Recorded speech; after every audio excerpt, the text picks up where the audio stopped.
Have you ever wondered, can damaged brain cells be healed? Can lost memories be recovered? Operation Tower of Babel. Target, Alpha Relink. A classified prototype developed by Dr. Prometheus. If Relink goes public, the Alpha device could trigger an unprecedented crisis. Zoya, infiltrate the conference, approach your old acquaintance, and convince him to hand over the Alpha. If you can't persuade him... Terminate him. With Relink, the impossible becomes reality. Target in sight. Evac point is clear. Wait for signal. Ladies and gentlemen, let's raise our glasses to the future. This is the dawn of humanity's future. Now let's unveil it. Relink, neural machine. Stick to the plan. Capture the doctor.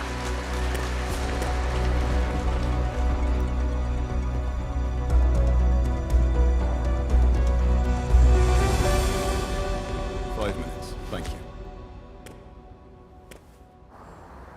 Bugs online. You're here. I'm really glad to see you.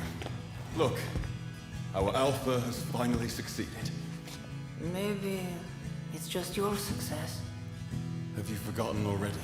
You're the one who got Alpha to the finish line. Glow of quiet night we stand. We did it! We held like something real. We can't take Havoc's money. They are nothing but trouble. But they can help us achieve everything. They will destroy everything. You already agreed? Fine. Then... happy birthday.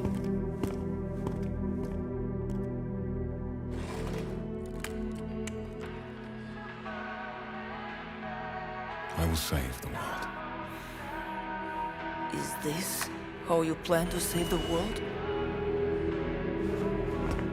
Tell me where the Alpha is. Relink is out of control. No, it's not. Alpha is in control of everything. What did you do to the Alpha? Human nature is uncontrollable. They need guidance. Give me the Alpha! You are on the path to destruction! No! It's you who refuses to walk into the future with me!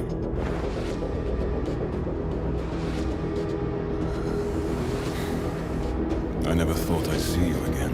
You haven't changed. That's good. Go! Negotiations failed. Plan B. Terminate the doctor. Copy that.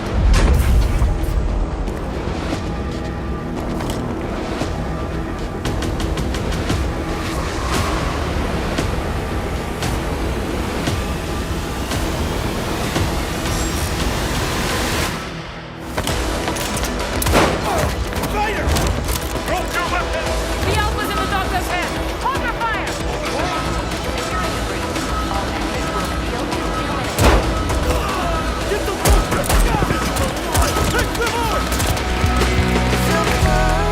Past us by. We all will save the world. Fading lights, you and I tonight. Have you ever wondered, can broken neural pathways be reconnected? With Relink, the impossible becomes reality.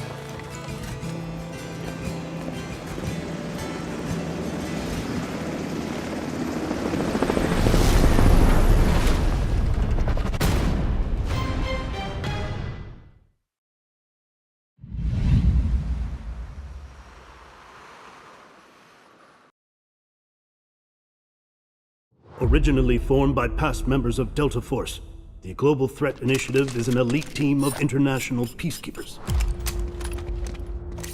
We are presently stationed in Isara, where tech giant Havoc Group's use of AI-powered weapons has incited a vicious uprising from the local Isara Guard militia. As a member of GTI's crack team of operators, you will engage in multiple zones across Isara. Get ready, soldier. Your mission: secure intelligence and supplies, neutralize hostiles, Let's go there. and extract within the allotted time. Enemy down. Or as we say in the business, loot, shoot, and time to scoot. Nice work. Get out now. Each combat zone presents unique challenges with specific entry requirements. Nothing complicated. Take this chance to familiarize yourself with tactics. Choose your weapons, ammo, gear, and meds with careful consideration of the region. GTI offers an extensive armory with modification possibilities in the thousands. You will have full autonomy of your loadout. Operators are reminded to plan their loadouts carefully. Failure to extract or defeat by hostiles results in the loss of all carried gear and items. Make sure the mission goes smoothly. We'll be following your progress. The only exception is items in your safe box, which will be available on return to the Black Site. As you gain experience, you will be cleared for classified operations, which carry higher risks, but greater rewards. Once behind enemy lines, use your map to identify resources, missions, and extraction points. Plan your route efficiently. Every second counts. Search thoroughly for valuable loot, and prioritize retrieving Havoc's Mandelbricks for lucrative rewards.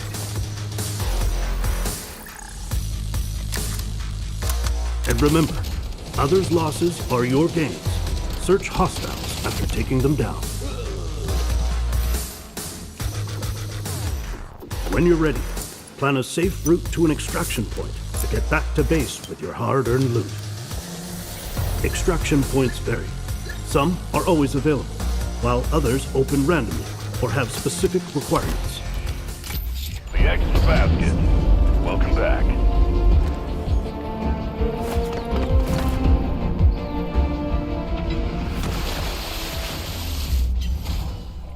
Back at the Black Site, you're free to do with your spoils as you see fit. You may choose to keep your loot for future operations. You may also decide to sell your loot in the auction house. Technic alloy you earn from these sales can be reinvested elsewhere. Finally, you can use your loot to upgrade the Black Site, enhancing your perks and abilities in the process, while also increasing the resources available to you. You are now briefed and ready for Delta Force operations. Prepare to deploy.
intelligence indicates that Havoc is amassing strength for a new conspiracy.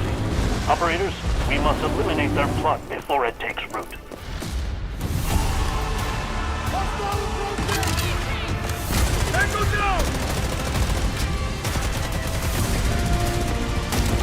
Requesting vehicle airdrop.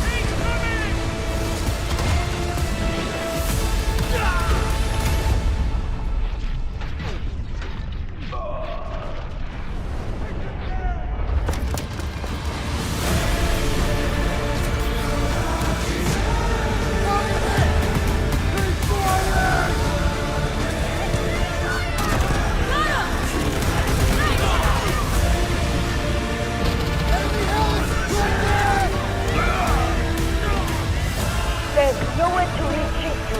Do not let this sector fall.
I once dreamed we would bask in the light of Hawk's tech. Hawk Corporation is set to showcase their latest research breakthrough. It illuminated the future. The Mandel Ring at the Queen Astra Hotel. Yet it kindled the flames of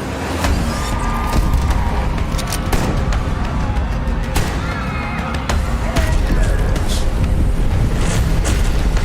flames, sacrifices, lamentations. The light of the future gradually dims.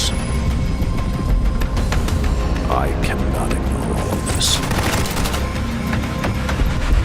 I will act without hesitation.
Well, good afternoon or good evening, depending on where you are in the world. Welcome into Delta Force Open Beta's Warfare Regional Face-Off. I'm Goj. I'm so excited to be back for another amazing Delta Force broadcast. We've done so many of these at this point, but this event is incredibly special. We are focusing on Europe, and I couldn't be more excited to showcase some of the best Europe talent out there. Folks, before we get started, I need to tell you, you gotta download Delta Force right now. There's no reason not to. The open beta is here. Go download Delta Force right now, either via the website playdeltaforce.com, on Steam, the Epic Games Store.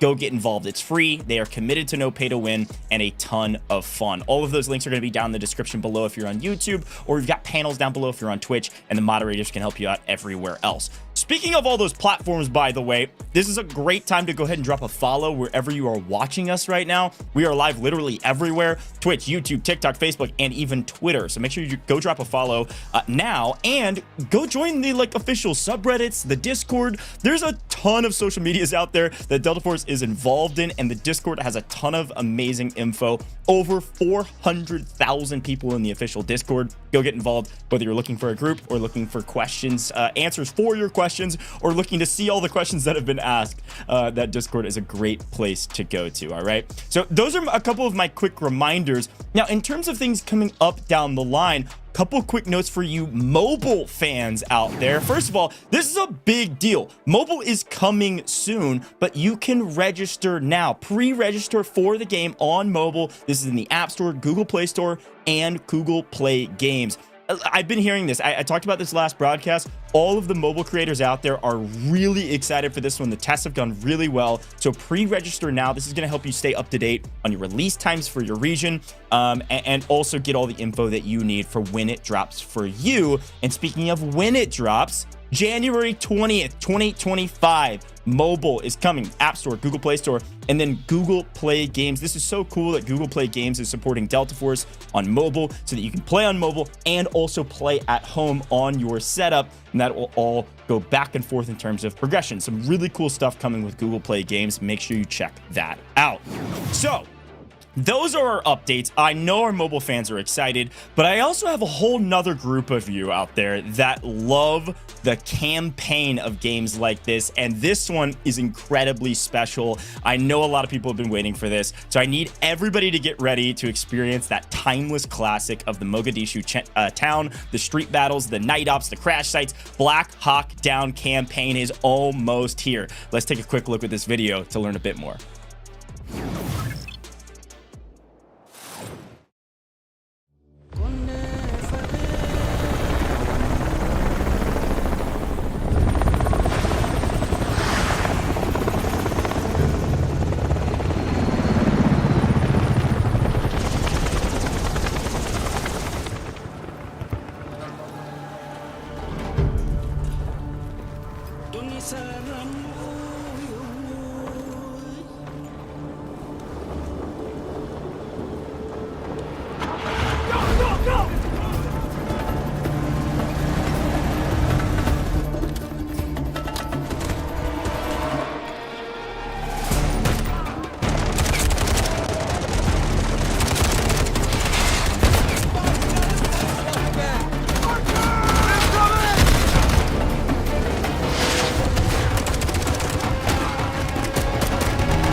I mean, come on. That campaign looks so incredibly sick. I know so many people are pumped about it. Stay tuned. That's coming at the beginning of next year as well. You saw it there, January of next year. Going to be a ton of fun. Now, folks, we've got an incredible event at hand, and I know you're wondering, what are we doing? How does this all work? Before I talk about the format, I got to bring in a very good friend of mine. We got a new face in the booth here with Delta Force, Taylor Reflections Noble. My man, how you doing today? Yeah, great, man. You know, Delta Force, it's an incredible game. I've been blown away. The fact that it's free to play is just mind-blowing. When I first started my career, I mean, we're going way back when the dinosaurs were still roaming the earth.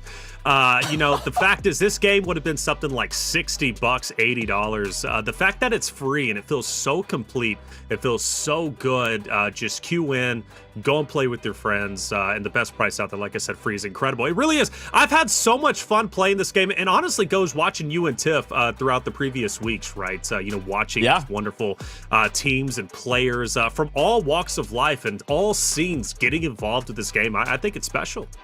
Yeah, it's super special, and we're really pumped about this format. Let's take a look at it because, yes, we are headed to Europe, as it were, but this is the way this event is going to work. I love this breakdown of the format we've got on your screen. We've got 4 different countries competing against each other, folks. So basically 4 full teams, 32 players, all competing against each other. We put them in a single round robin bracket where they're each going to play each other 1 time. So they're going to play a total of 3 games, aka Germany playing Spain, Germany playing France, and Germany playing the UK. 3 total games. We will then take your record and we'll rank everybody in order to see who wins the overall round robin. That's how it works. That will start with the win-loss record at the top. If there are some ties, we've got some tiebreakers with like head-to-head. If 2 teams have the same record, then we'll see who beat each other. And then if we've got 3 teams tied in record, which is possible, then we'll go all the way to total score to break down who actually wins. So each country will play a total of 3 games, and we're going to be playing on trench lines the entire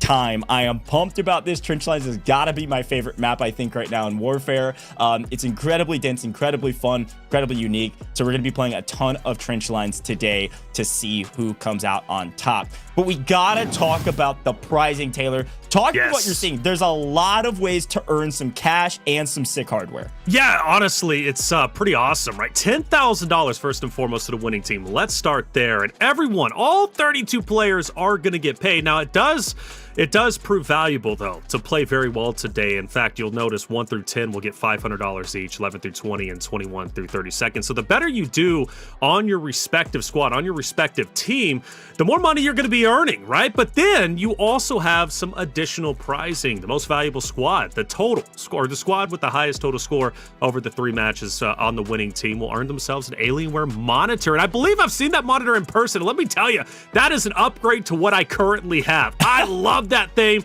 It is smooth. It is you can basically view it from 10 feet away and know exactly what you're looking at. Big fan of it. And then Top Slayer, the player with the most kills across 3 matches. Kraken V4, the Viper V3, Hyperspeed, and the Black Widow V4. You're getting a whole setup so you can game some more. I love that. And more importantly, the Guardian Angel, I think, who does the most work out there, the player with the most rescues across all 3 matches, will also be earning the same thing as the Top Slayer. So whether you're slaying, whether you're healing, or getting your teammates back up into the fight, or maybe you're the most valuable squad on your team of 32, right? You're walking away with some prizing, and who knows, Gosh, we could have somebody, a squad, win all of the prizes today. Yeah, that's what I'm saying. There's so many ways to win, but that means that one person or one group of people could win a ton today. So you got to pick the top country. Everybody on that country gets paid in kind with a $10,000 prize pool, and then we have those individual and squad rewards. So we're going to be tracking a lot today, but folks, we have to make sure that we reward you.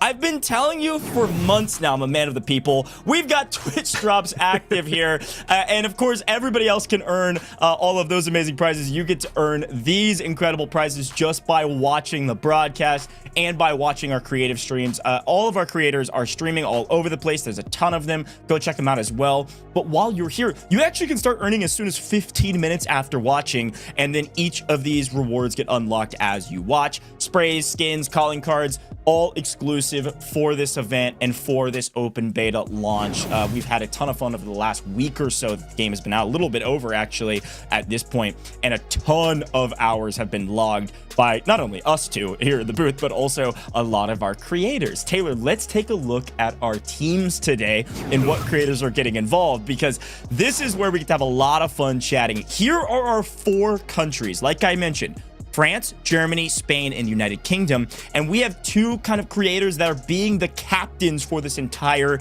team. Reminder, 32 players for each country, but these are our 2 captains per country. Quick shout on these, Taylor, as we take a look at their rosters. Talk to me about some of these creators. These are some of the biggest creators in the world, regardless of the fact that they're some of the biggest creators in their countries they're representing. Yeah, the world. That's the big thing, right? Even though they're representing their own region. First off, you start off at the top with France, Gotaga, Locklear. Like, both of those players, love them to death. I've been watching Gotaga for, oh gosh, man, I want to say almost a decade now, I guess. And he's been a big player in multiple titles, multiple esports, BRs, from Battlefield to anything, right? I mean, this guy knows how to play. And Locklear, by the way, a staple, right? When it comes to these series, M249, God, as far as I'm concerned, I'm expecting him to be mowing players down in the trench lines. You look at the rest of the roster, at least for France. Let's start there, Ghosh. Who else stands out to you?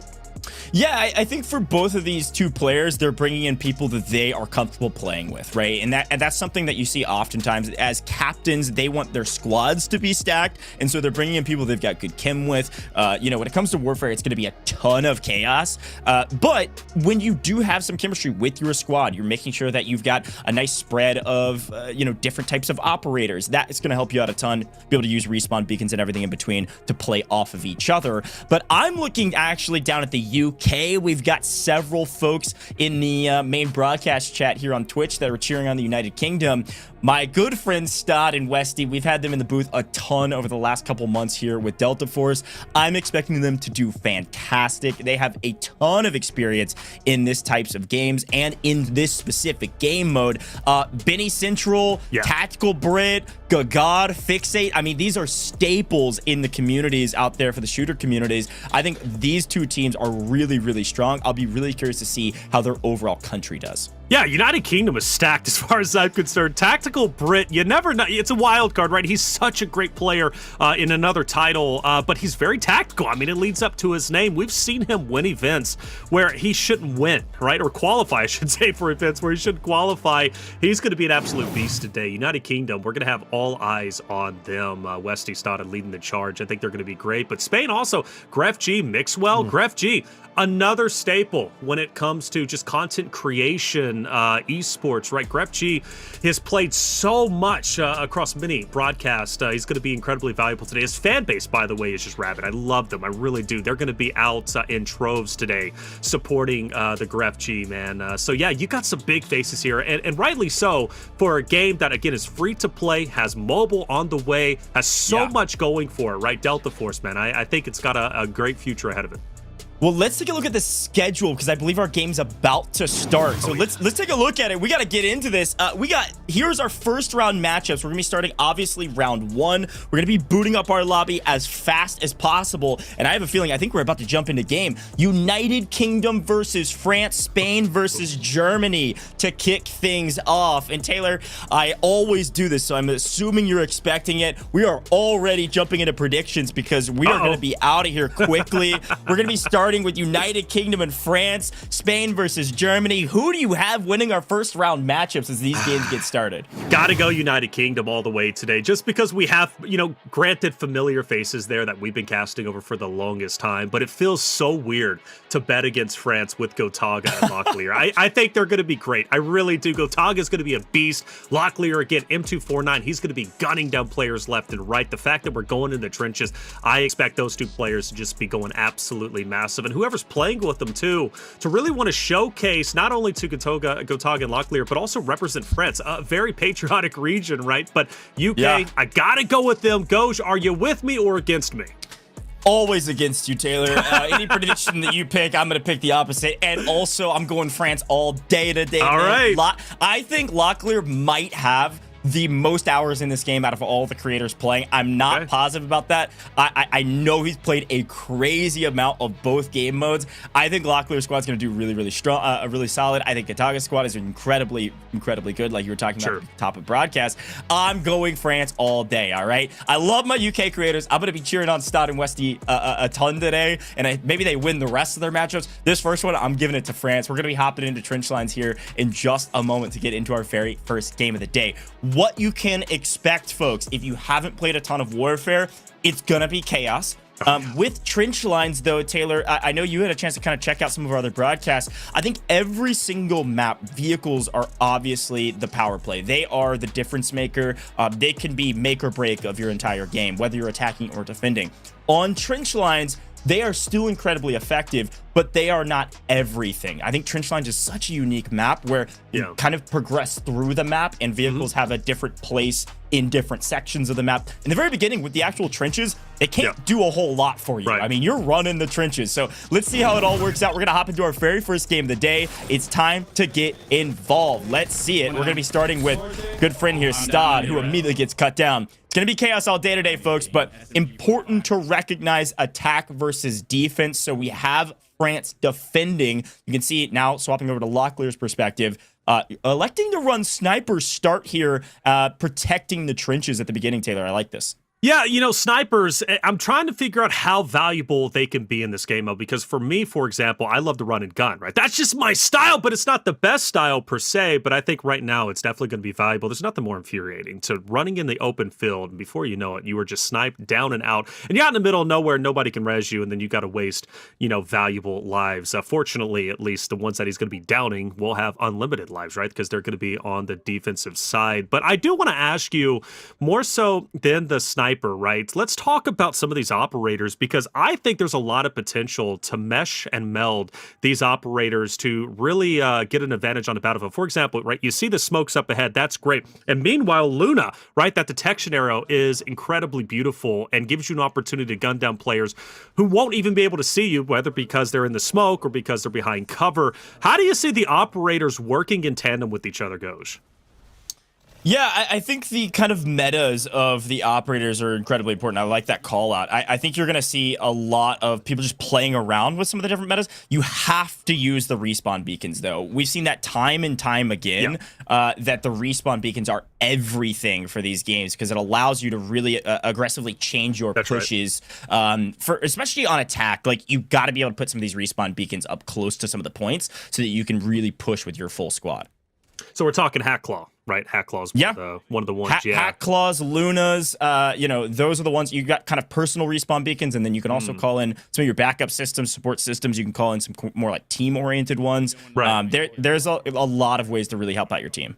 A lot of ways. Man, look at the point just bleeding away before A is even captured. Grant, they're making great headway on A. It looks as if they might be able to go ahead and progress. Like that, we see Tactical Brit up there.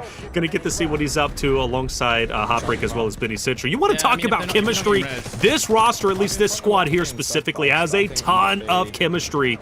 And Stada is looking to make an impact and push forward and push up ahead. In fact, great damage being done.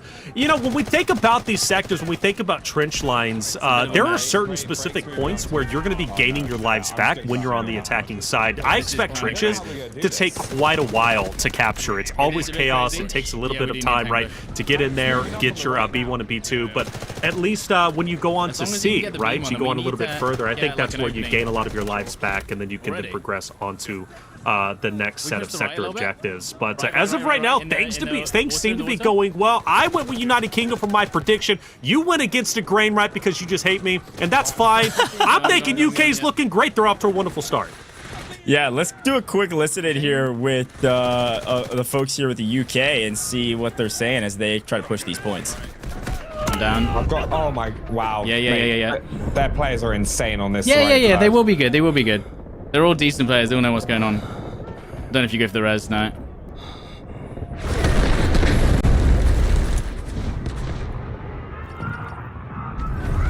But defensively, they've got all the advantages. Oh, Lawley's in the tank. That's good. That's good. Trust. Oh, we've got an Amtrak. I'm going to get in and pull it forward. I've got an assault vehicle. I can basically just like full send this deep and then use it as a mobile spawn. Yeah. Okay, I've got an assault vehicle as a spawn. Go. If you die, spawn on me straight away. Okay, where are you? I've flanked them dirty, bro.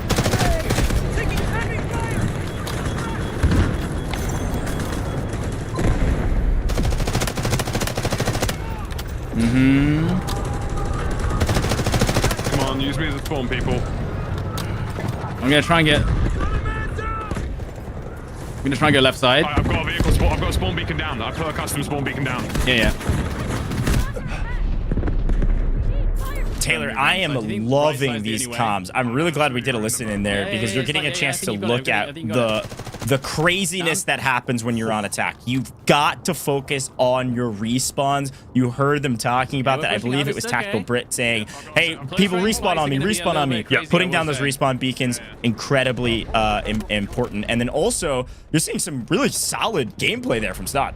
Yeah, you definitely are. Stada's beaming from a distance. Like, that's impressive to me. There's nothing more satisfying on this game than beaming somebody with an AR from a distance, because it does take quite a bit of skill as far as I'm concerned. Now, I did notice Stada's roster, though, at least their squad, they were nearly all 4 down. Stada had to be the hero to try and go for the reses, but I want to talk about what we're seeing on screen for France, man. First off, great defense. And I was checking you out in the chat, by the way. Keep going loud for your region. I'm seeing even, I believe it was one of them out the Azza saying, hey, this team's not even going to gain the first point. I assume saying I'm a France fan, right? Our defense is going to be on point, which is great, right? Get loud for your respective region. We've got 4 great regions: France, Germany, Spain, the United Kingdom. Who do you want to win? Let us know while, of course, you're earning those great in-game drops. But big fan of the healing abilities, more specifically from Stinger. I think Stinger's incredibly valuable. I do. Having that area of effect, right, healing whenever it comes to the high-tech pistol, but more importantly, having a great healer on your roster that is focused on getting you back into the fight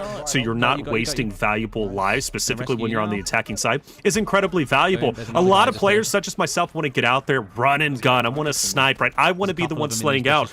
But make no mistake about it, your support players, your healers like Stinger and several others, tremendous value to your team, not only because of that additional prizing we just talked about a little bit earlier, Ghosh, but also it puts you back in the fight, and it really puts a lot of pressure on the defending team. Out that gap just in front. That's such a great breakdown of Stinger. I mean, obviously you're seeing it here from Westy. A lot of folks comfortable with Stinger for several reasons. Obviously being able to pick up tickets here and save some on attack is massive. Also just smokes in general, incredibly valuable for pushing points, and so that's why you see a ton of Stingers when you play Warfare, especially on maps like this, where if you can smoke and run into the trenches, take this first point, you're going to kind of be off to the races and have a lot of momentum on your side. So how are we feeling, though? I mean, A has yet to be captured. We have now gone from so many points now down to 225. Are we thinking France can truly hold them at bay at this point in time? Because UK were making great headway, and now it seems like they're starting to struggle. I mean, you heard it from Stod. I mean, so I was saying, man, they got some really good players over there. Expect that, and that's correct. I mean, there are some really strong players over here for the France side, and they're holding this point perfectly. The thing to remember, though, is that it's always possible. It's never chalked, as they say. Even if you go down to just a few tickets, if you can rapidly grab the next several points, you're going to have enough momentum to actually still make a play for the end game. So, albeit France is doing well now, I'm a bit worried that if UK can start using some of their actual support systems where they can call in vehicles or they can call in guided missiles and things like that, if they can rack up enough score, they could blow this thing wide open and all of a sudden France is going to be on the retreat. But so far, so good from France. Pretty impressive stuff.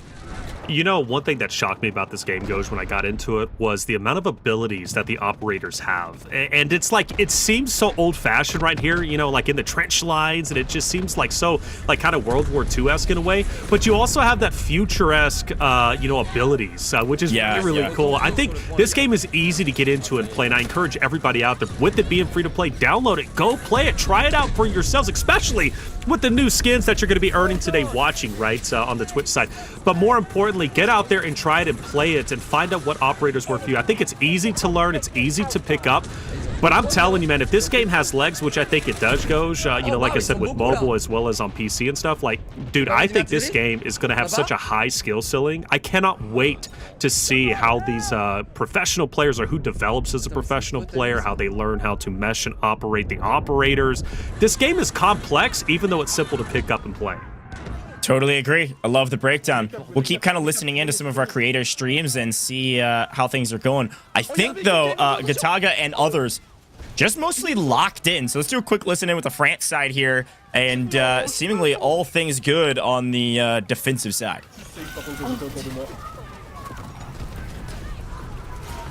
Incroyable, les gars.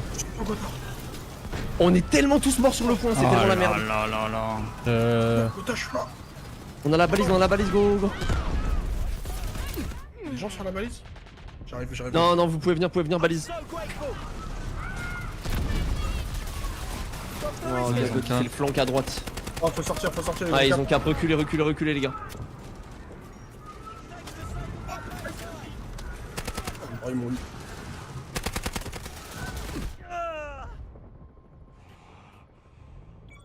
So far, so good. Still on the France side. Unfortunately for them, comms sounded great, but it looks like they've actually lost the first point while we were listening. So we have pushed the defense back to the trench lines here, Taylor. And so far, now France having to guard these trenches. This is where things get really mixy, and you actually have to play it quite strategically. You've got to cover these trench lines as the attack pushes in by setting up good defenses. If you're spread too thin, they are going to run through B1 and B2 extremely quick. Very, very quick, and that's what they're doing on the right side. I think B2 is going to be where the UK is going to decide to attack first. You can see how many are going to be on that right side. By the way, Stada running one of my favorite personal characters, the Wolf, man. I think he's great. I do. And I love that triple blaster for the area of effect and the crowd control, plus the vehicle damage. Going back to that conversation, though, Goes, you did mention tanks, right? Vehicles not as effective over here in the trenches. Yeah, this is one of those places where vehicles can be good. They're still valuable. You're just not going to get as much value out of them as you do, like, on point E, for example, at the end of this fight, where they can be everything and make or break. Right here, especially if you can get into the trenches, and you've got a couple people on the outside just picking people off that are trying to hop over and above the trenches, which is quite easy. There's literally no cover unless you're in the trench. Your vehicles can't do all that much. So instead, it's a run and gun play style. You don't see your opponent until they're 10 feet away from you when you turn the corner. There's going to be some jump scares for sure. Jump scares. That's a good way to put it through those trenches, man.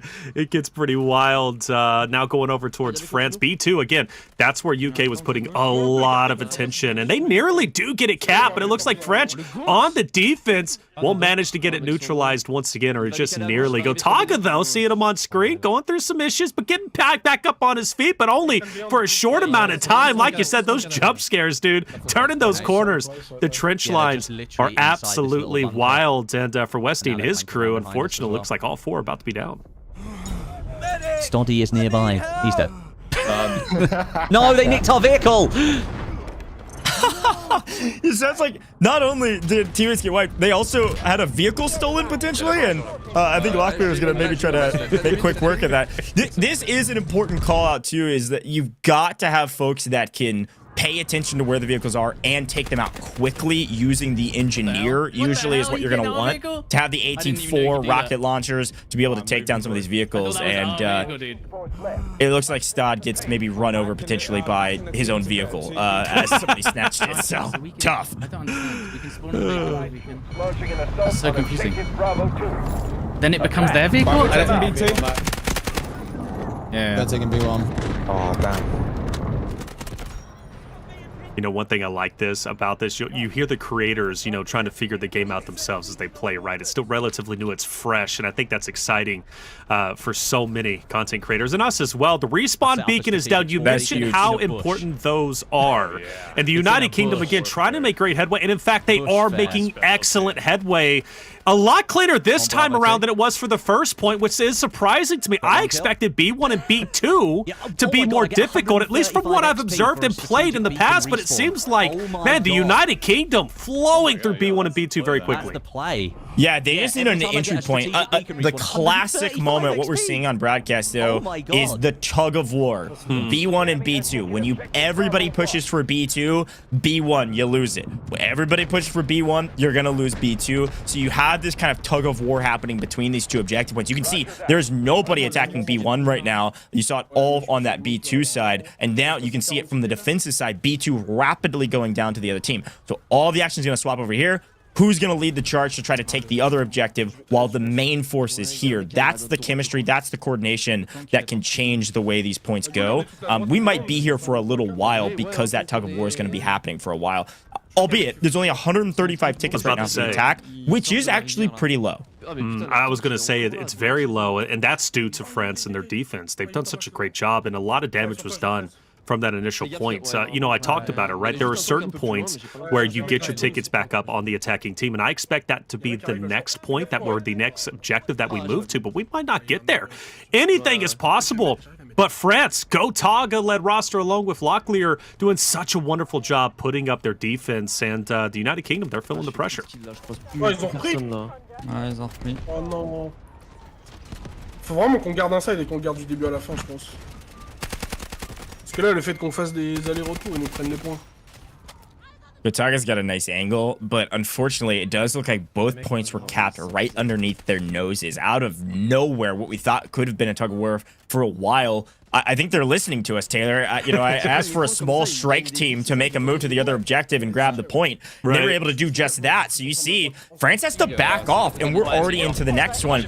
You were right. B1 and B2 can take a while, but if you have momentum coming off the first point and you don't relent on that momentum, they can go extremely fast, and that's exactly what we just saw. So France, a little bit on their heels. They did give the attackers back their 100 tickets for taking both of those points, but still decent spot for the defense, especially if they can whittle down these tickets. Even if they lose point C, they can whittle down to maybe 50 or so. They're going to be in a really good spot to hold. Yeah, I think we need to get down to under 100 for the defense to have a good position to win this one. I think that'll be beautiful. I really do, but I'm expecting the United Kingdom to leave with over, once they do capture C, which they already are doing, by the way, I think they are going to be well over 300 tickets. Again, this is what I would view as the recovery point. This is where if I'm the attacking team, I'm wanting to get it as quickly as possible, get my tickets back up, because I'm expecting to lose a lot of tickets from the first point over to B1 and B2 in the trench line. So I think the attacking team, United Kingdom, they're doing just well. I think this is going to the very end. You know, it's so hard on the defensive side, and rightly so, to lock down each and every point, especially when the pressure is on, and the pressure is on for the United Kingdom. Here comes the cap. They're looking good. And they're about to get their third sector completed. Two guys just outside. I'm trying to look for people. Yeah, what a wild look. I love our free cam shots. And yeah, you're right. I mean, we see this massive push coming in here from the defense to try to hold on to the point. I think it might be, you know, going towards the attack. And wow, yeah, a quick cleanup of point C. My version of the key to success for defense was to hold there until under 100 tickets. We weren't even close to that, which is brutal. We are now at 300, like you said, from the attack, a massive push. Yeah, again, C is just such a hard site to lock down, and it's usually captured relatively quickly when you have a team pushing all together. So just under that 300 ticket mark, I think that's quite healthy for the United Kingdom, but now they've got 2 points they have to capture simultaneously, much like in trenches. You've got D1 and D2. At this point, though, if I'm defense, this is where you got to step it up. I don't want to leave it to that final objective, right? I need to dwindle down those tickets as much as possible. And this is where, like you said, goes, right? Get them below 100. Like, you need them below 100 going into that final capture if you want to even stand a remote chance. But now Vehicle's going to be just as effective, I think, on this site versus the other. And I think this is where we're going to really see France truly get challenged by the United Kingdom. I mean, they are hitting, firing on all cylinders. They're feeling good. They're pushing up. And as far as I'm concerned, I think France is starting to struggle a bit. Yeah, I agree. Let's kind of listen in and see what the attack plan is here, because I really think this is going to make or break. That last point is difficult, but let's see what they're talking about. Smoke screen incoming. No! I mean, that's correct. What I just did, what the hell? Beacon down, I don't know how long it's going to last, but that's a hard flank for that one. Yeah, that's rough. It's hard to get through that one. We might have to do a smoke barrage combined with a vehicle push to make that one happen. Yeah, we just got to get behind him. Freddy's going for it now. This is a bit mad. Oh, I've got Artie. Huh? Yeah, I think I've got Artie as well, yeah. Call it in, yeah, use your call-in voice. Yeah, Artie going in on D1. I mean, they're not even there, dude. What is that? I'm liking the comms from teammates here. This is big. You've got to use the backup systems. You've got to use your support system. You've got to call in everything under all of the things you've earned throughout the course of this game, Taylor. I think this is key. You can see several artillery strikes landing here. They said everybody drop them on D1. Let's try to pick up a ton of picks. Unfortunately, it looks like they're dropped a hair too far back. Yeah. Look at where all of the defense players on. They're on this ridge line, right, and they're not getting hit by any of these artillery barrages. It's such a waste. Really, really disheartening. And France is looking, I mean, they are swarmed on D1 at least, man. They really are. And I think they're going to have a great time pushing back the United Kingdom. This is a tough one because the United Kingdom has to push uphill, right? And they've got these little divots that they can hide behind. But France are so congregated that if you're a solo and you get reckless and push up, I mean, quite literally, you're pushing into an army of French members who are just ready to gun you down. So this is going to be a difficult one. And I got to say, I'm impressed. I think France is holding on quite a bit. I'm loving that they're prioritizing the vehicles. Get those out of the way. Don't allow those to come in and run you over. And for what it's worth, man, France, I think they're looking good. They're looking a lot better than I were expecting them to. A lot of pressure from United Kingdom on the left-hand side, but look how France reacts. Look how many members they send over to the right-hand side to match the energy of the United Kingdom.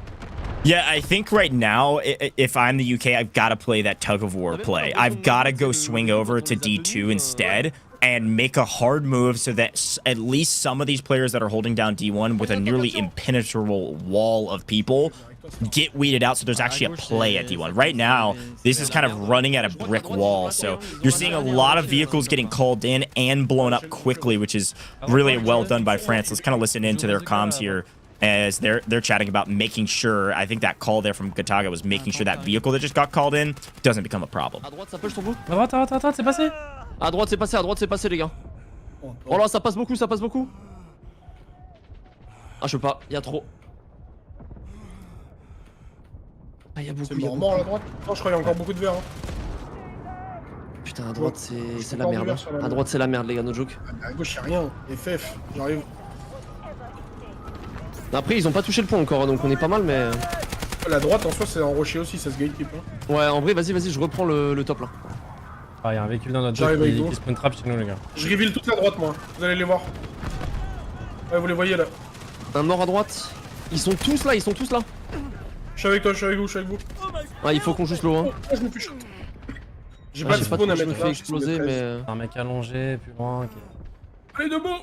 Still a solid hold here, Taylor. And I'm going to be honest, what I'm liking from this team is their willingness to continue to pick each other back up. I think we talked about being, prioritizing that on the attack to save tickets. On the defense, though, to maintain your wall of pressure to protect your positions, just as important. So here's a quick look overhead. Also, something else that makes this point so difficult to grab is the fact that the spawn points are so close to the actual objectives. And so because of that, this is a really, really strong and easier hold than the other 2 points. So you really have to coordinate as the attack in order to secure one of them. I've oftentimes found this is the hardest point to cap in the game. You can't tell if you're going to get beamed or not, because... Going back to your initial point, you talked about what you liked about, France side and what they were doing, sticking together to go for the reses.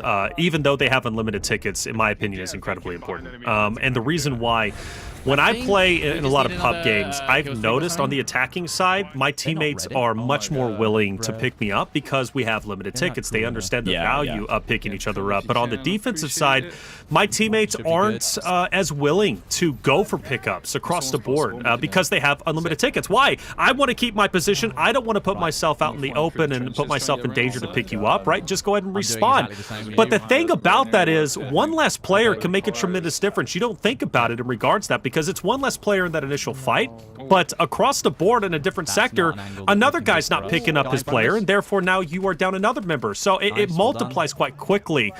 But sticking together, especially in these squads and these teams of 4, is really important because, like you said, it keeps that pressure up, and I think that's so valuable. This game is all about pressure, and because of that, well, obviously we're seeing United Kingdom struggle quite a bit. They do make some headway though on D2. This is the first time they have managed to touch D2.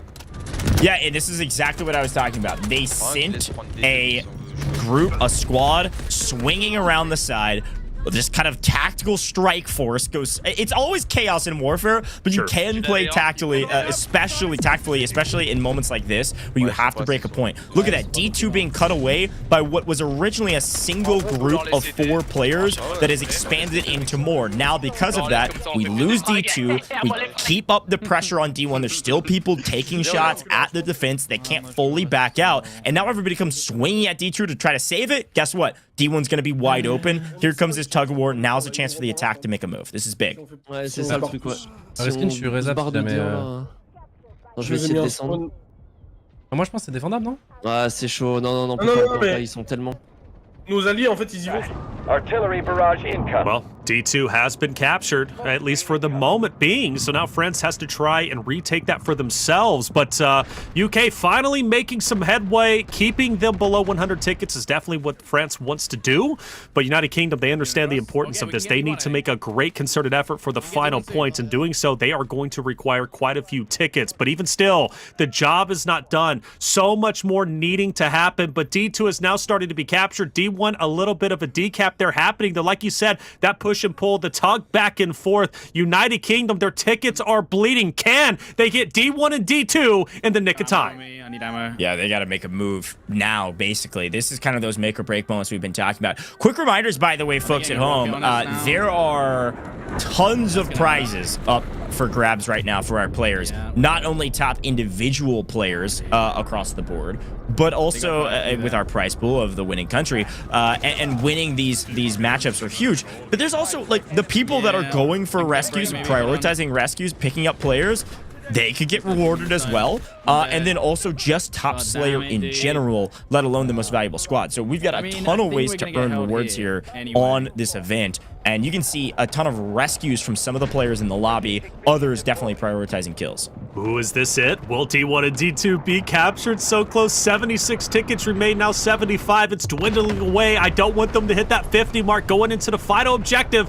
But they're so very close. Can France push them back? I don't think so. I think we're going to the final objective, and it's going to be France's last stand. Last stand for Gotaga and Locklear to try and hold it down. But I say that, and just like that, D2 starting to be decapped. 56 tickets remaining. Gauche, is this where France wins? It certainly could be. We got to tune in with Westy and see what they're thinking as they go into this. Quick look, though, at the overhead first. D1, D2, both need to be capped here. And a guided missile from the top ropes drops about 15, 20 people. That was crazy. That thing came out of nowhere and just blew up the whole point. A massive push. I don't know if it can be helped, though. A very unfortunate push here from the attack. They are getting D2 very rapidly, but can they get D1 as well? Oh my goodness. United Kingdom, they're running on fumes. This is the final stand. I don't know.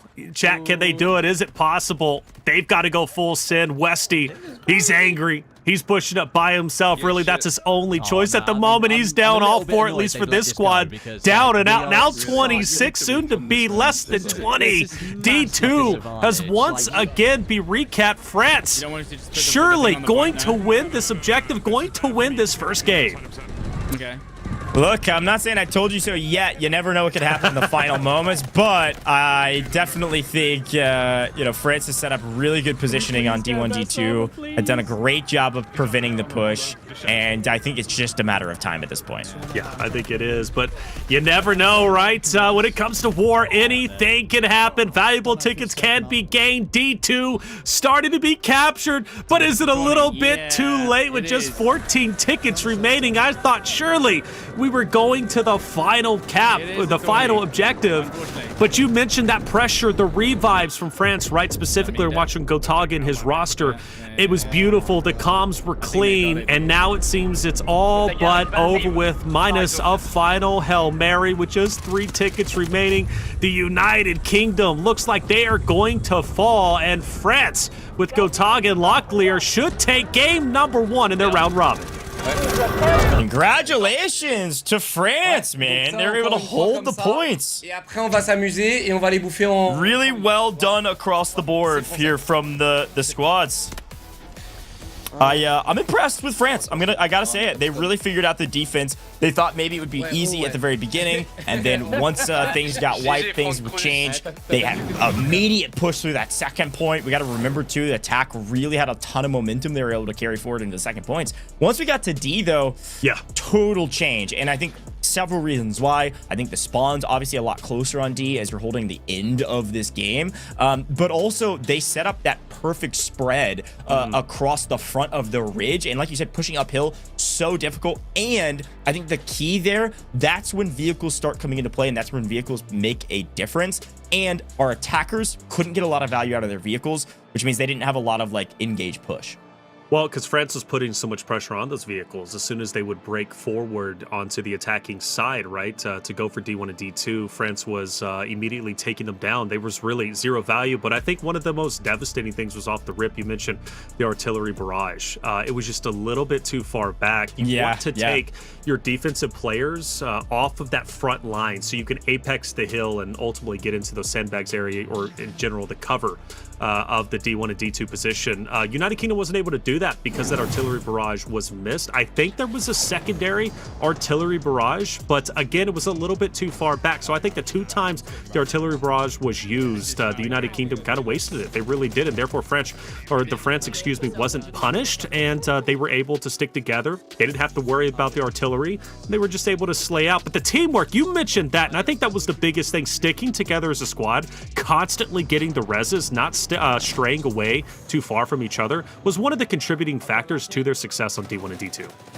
Yeah, totally agree. And we're looking back at some of these replays, some fantastic individual plays, but it was the France team play that worked out well. And these trench lines, again, this is what I was expecting, a lot of jump scares, people trying to jump between the trenches, but it ultimately came down to the attack having a fantastic push through the trenches together as a unit that was able to push France back. Even though Gataga had some awesome clips like these, playing up from the flank, it didn't do enough to hold down this point, and it ended up losing our trench lines points, but also point C up here into the village, and then finally they were able to hold in D here, Taylor.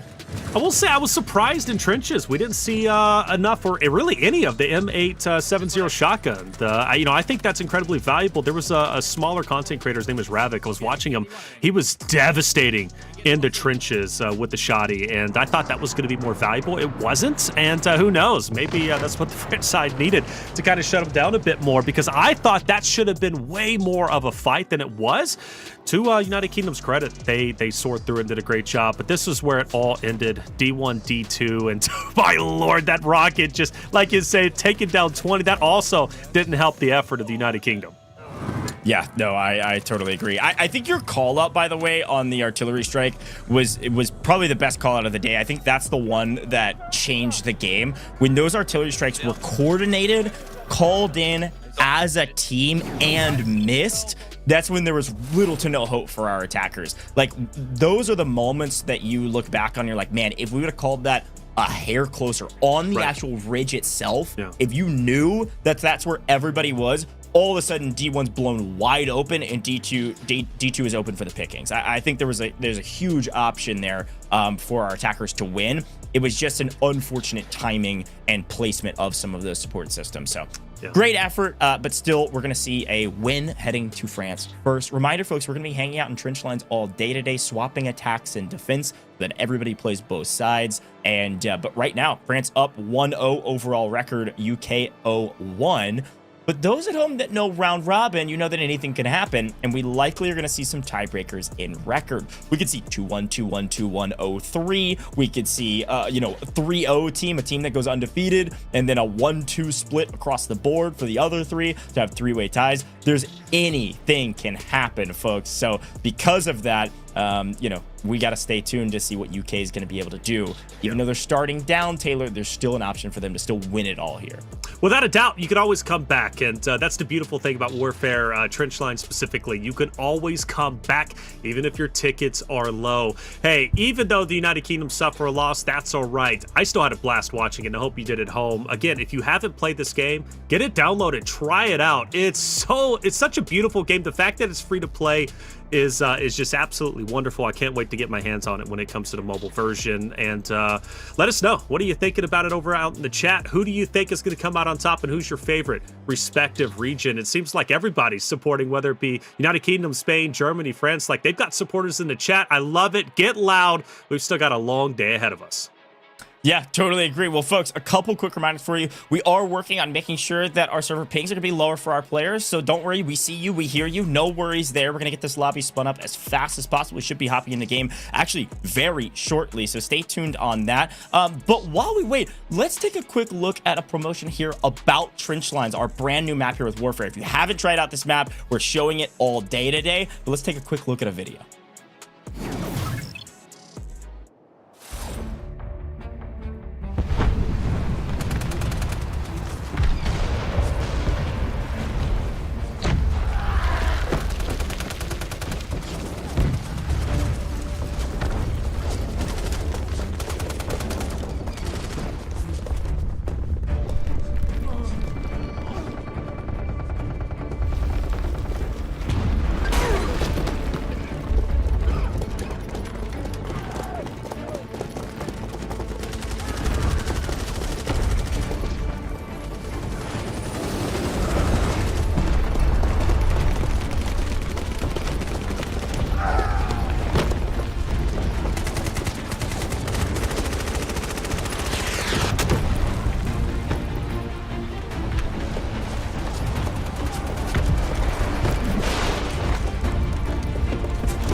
Are back. I told you the video is super cool. That's from when they originally released, and I'm glad we got to be able to show that.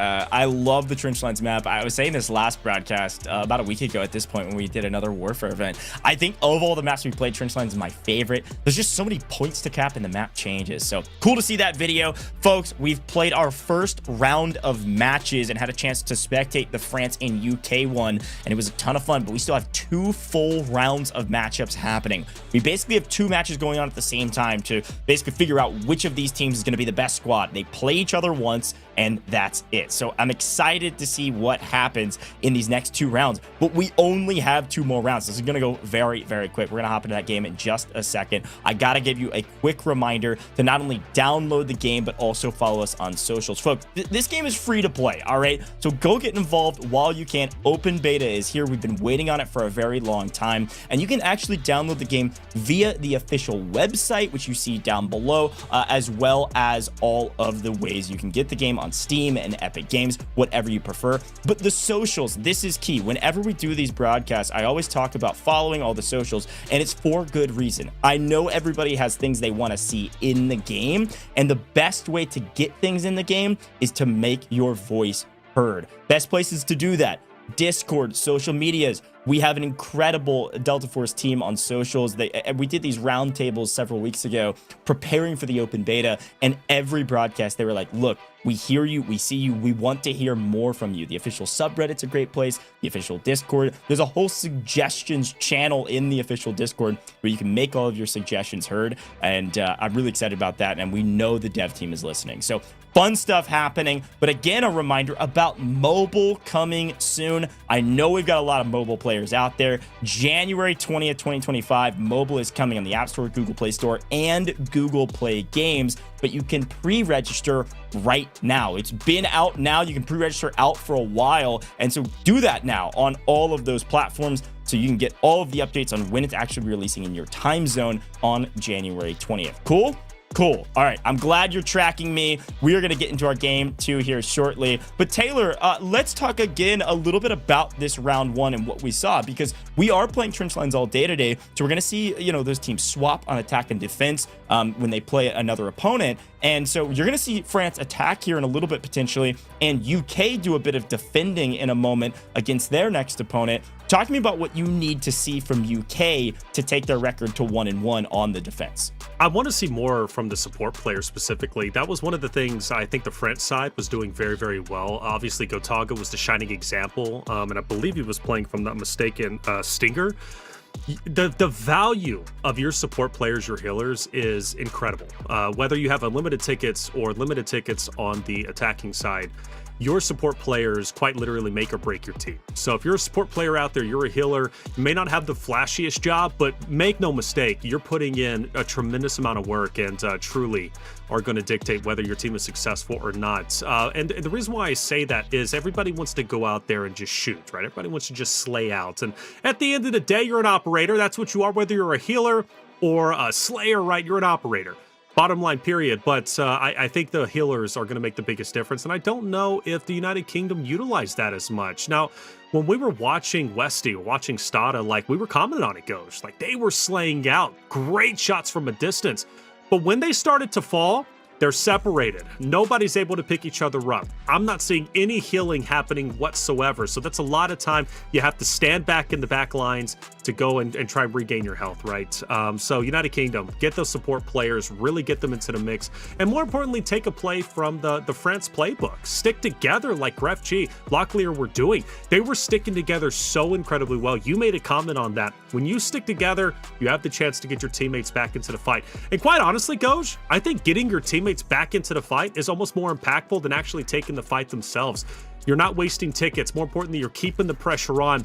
When you get an elimination, Goj, you're thinking he's down and out, right? They're gone, brother.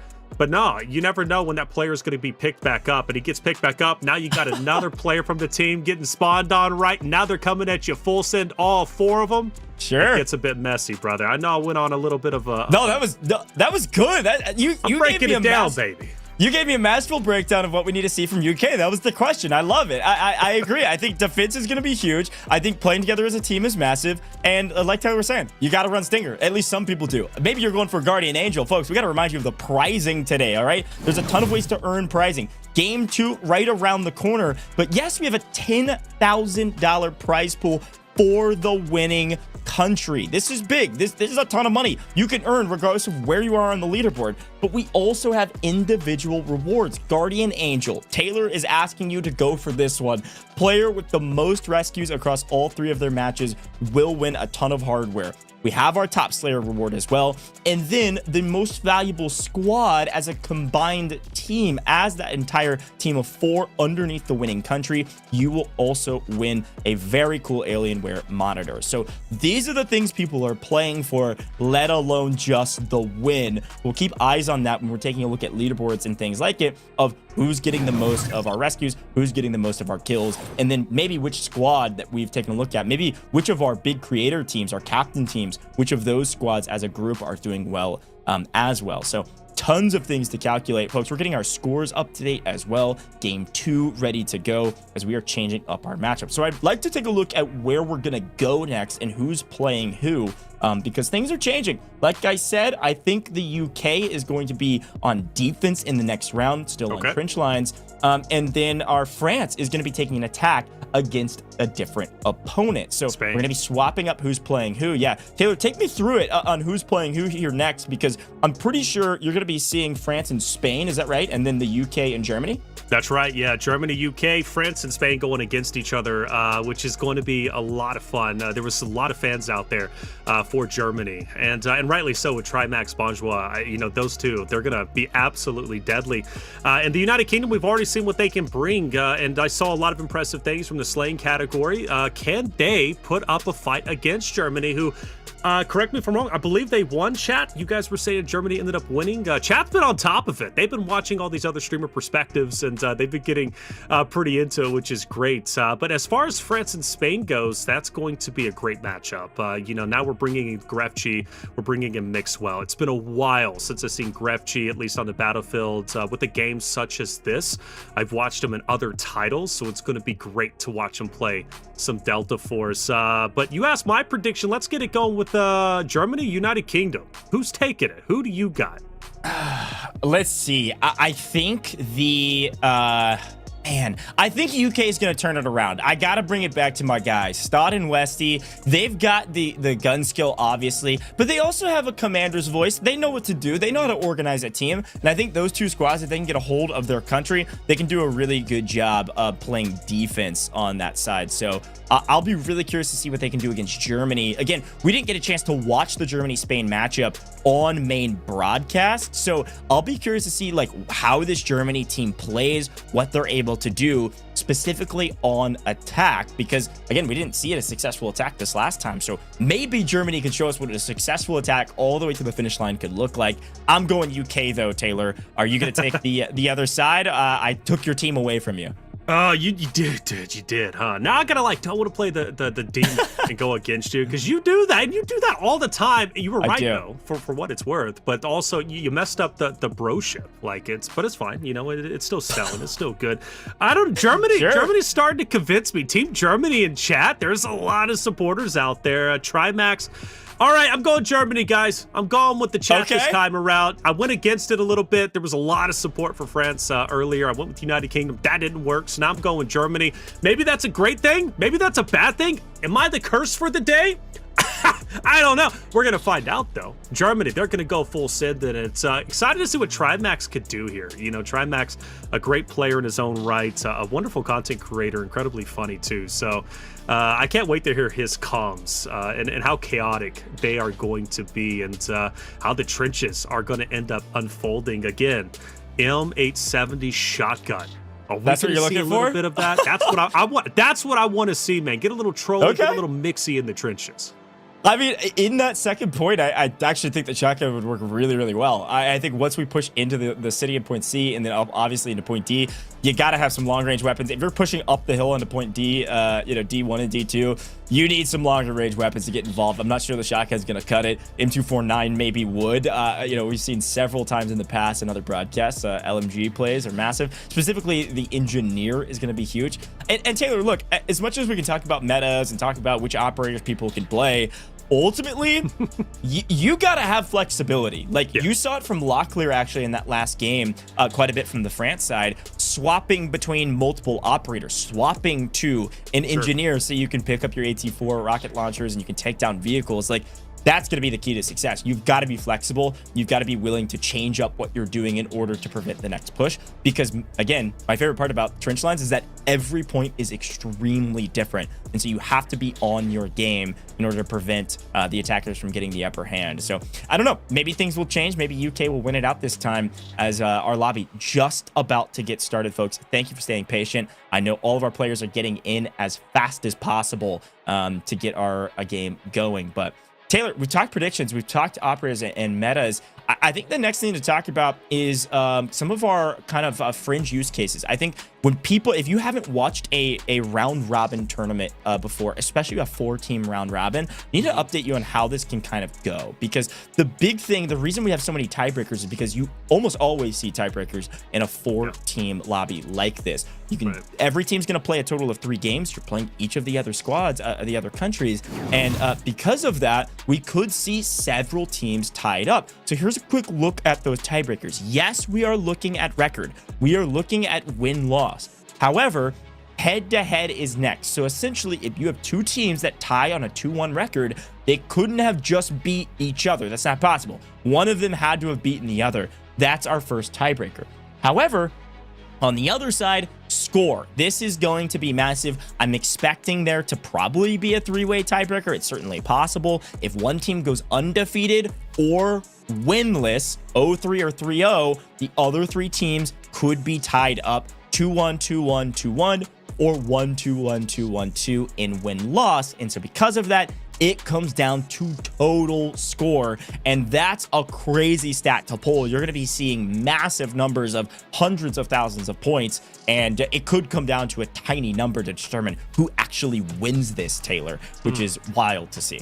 Wild to see indeed. And speaking of schedule, we talked about it. Let's give you a visual of what we're about to walk into. And guys, I misspoke. Ooh. Germany didn't win. It was Spain who ended up taking it. So I went with Germany to back you up, right? Going against United Kingdom next in round 2. And I saw somebody in chat say, hey, this Twitch chat is now the property of Germany, but it seems like Spain's got your number. Spain, they're them guys and them gals, all right? They're coming at it hard, and Spain's about to go against France. And that's going to be an epic battle, to say the least. We just saw how good France is going to be. But Germany, United Kingdom, I believe, that's where we're going to be focusing our attention to see how that one's going to end up folding. For France and Spain, though, we'll definitely keep you up to date with how that is going. Who knows? Maybe we'll have a chance to maybe stop into it and see how it's unfolding towards the end of it. But we're loading in the lobby. We're going France, and we're going Germany. We're going United Kingdom. You went UK. I went Germany. Let's again split. Hey, good luck indeed. And United Kingdom, we're thinking they're going to be on defense this time around. Is that correct? Yeah, they are. We're going to be swapping. Now, look, Taylor, I got to say, too, something crazy happened on the other side. That Spain win. Spain was the attacker. No kidding. Yeah, a big win on the Spain matchup. And that one went fairly quick as well, frankly. So Spain's got things figured out. Be curious to see how that goes. But yes, we are tuning into the Germany side. We will see Spain in the next round. And maybe that's the team to beat. I don't know. It'll be fun to watch them in the final round. But for this one, it's going to be UK versus Germany. And with UK defending, Germany has a tall task. If they didn't win defense, can they win the attack? Are they just a more aggressive team? Only time will tell, and that time is, well, frankly, here. So we're going to be hopping into game here, Taylor. Let's see what UK can do on the defensive side, and maybe if their vehicles are going to be coming into a bit more of play this time around. All right, chat, time to get loud. We're hopping into round 2 of our round robin. Germany versus the United Kingdom. Germany takes a big L. So does United Kingdom. Both of these rosters currently 0-1. Who will be the region to walk away with their first win of the day? And immediately we're hopping straight into the tank goes. You got to do it to him, and a hop out of the tank to secure a couple kills is massive. Let's start out and listen into some of our German players, and they've got a nice little squad view going on right now.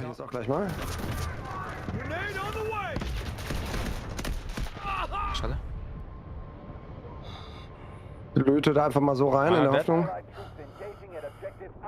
Vorne an der Ecke ist auch noch einer. Sehr. Geradeaus vor uns. Ja, genau, geradeaus vor uns. Hier. Welche markiert? Das sind viele. Kannst du pingen mit mittlerer Maustaste? Kannst du pingen? Also, die rückst direkt hier vor uns, aber über den Berg drüber. Okay. Genau da. Ich glaube, wenn du hier ein Stück hochfährst, dann sind wir hinter dem. Ja. Hier in dem. Irgendwo da ist er drin, ja. In der Smoke. Ich hol mir den. Ja. Der haut ab. Ja. Kann ich hier fahren? Ah, ich kann hier rumfahren, okay. Ja. Ist tot, Leon? Vorsicht, schiebe. Ja. Ich hab gar keinen hier. Versuch ich mal von hinten zu flanken hier.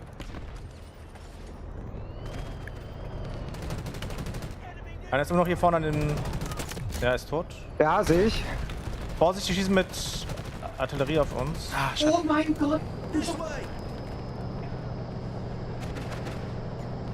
Weil ich stelle mich mal auf diesen Hügel da drauf. Ja. Linke Flanke sind wir jetzt halt. Links sind welche auch. Da habe ich markiert jetzt. Okay. Direkt hier vor uns, an uns. Auf den Spot. Ja, sind überall ganz viele.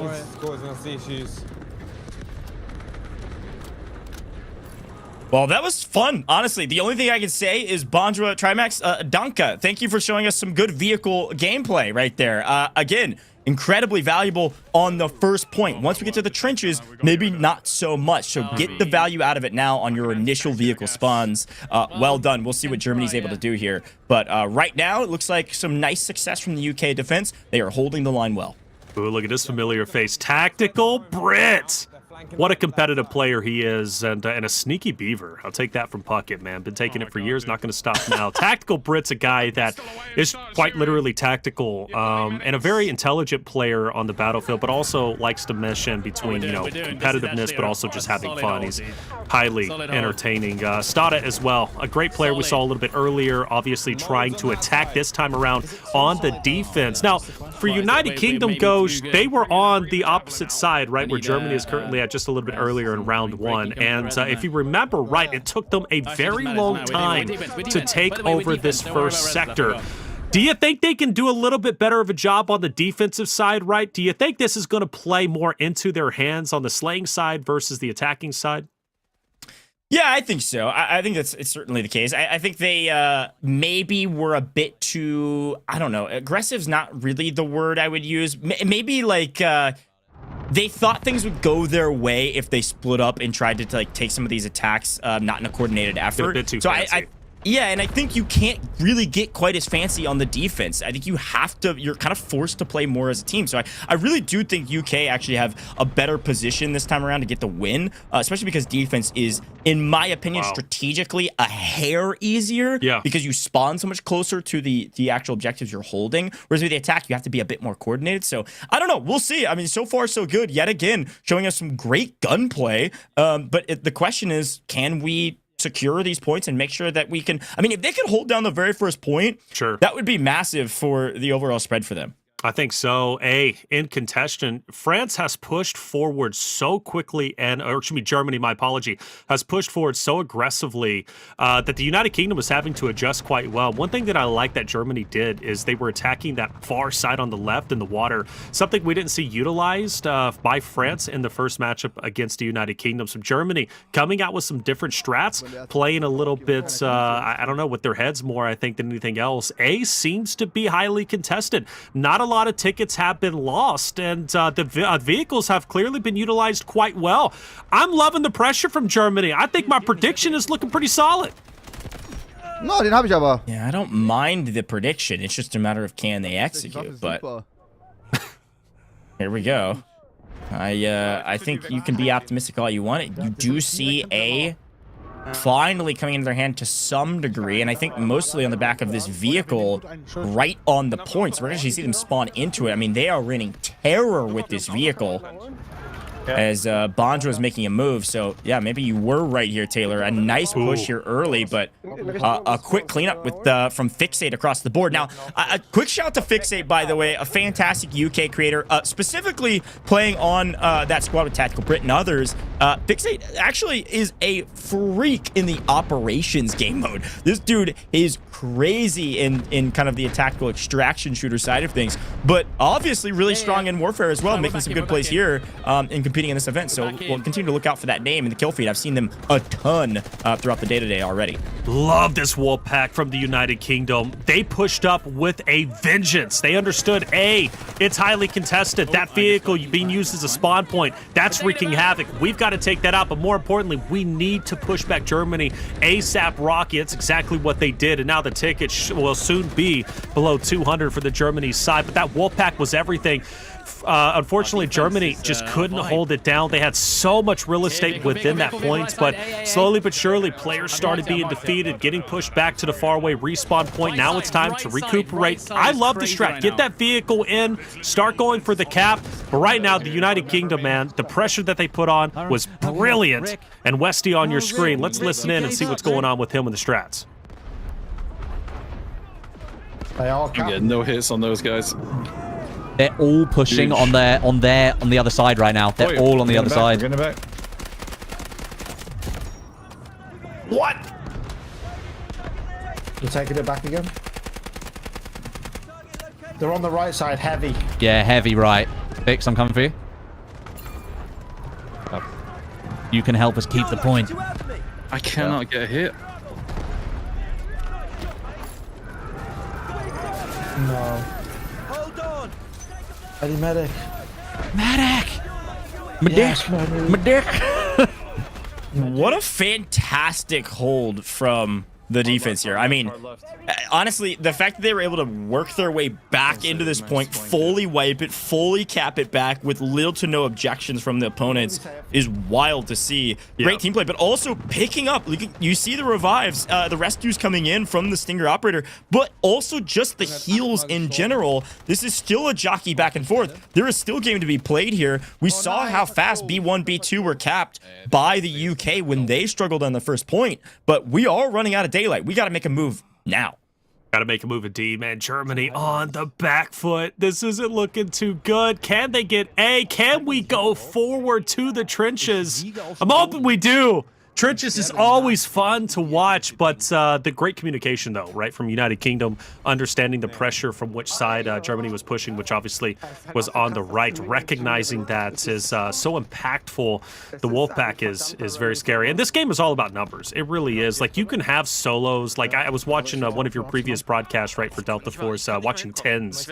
And Tens was by himself in trenches for the longest time, and he was doing such a good job, I think, really holding and maintaining for the defense side of B1. An individual can have such a big impact, but really the majority of the game, at least here when it comes to warfare, is going to be won by the Wolfpack and won by the amount of forces you're able to congregate in one area. Love that overhead view. Spectating this is going to be so fun, especially as the game matures and gets better and better and more strats continue to develop. The teams start to become more competitive. Like, that overhead view is going to be able to tell you such a tremendous story, not only from the chaos perspective, but just from the individual perspective as well. Great defense once again, and I mean, Stoddy, got to give him credit, Coach. This man, he knows how to play DeWolf very, very well. Great crowd control with this triple blaster. More importantly, he knows how to beam from a distance. Yeah, he's got obviously great shots, but just taking the right angles as well. I think that's the big one. This is where rubber meets the road. If you're Germany, you gotta go. It looks like they just were able to get that cap off to push it into the next one. So just kind of in the nick of time. That's about 100 ticket ad that you're gonna get back on that. They just barely crept below 100, but a great effort there from Stad. Good effort indeed. Now, 205 tickets for trenches. It was enough for United Kingdom earlier when they were playing against France. Remember, they captured D1 and D2, or B1 and B1, or B2, excuse me, so very quickly. The question is, though, can we see Germany do the same thing? If they can very well walk away with maybe 250, close to 300 tickets and be on their way to recovering for that next point, which is obviously going to be C. A little bit easier to capture.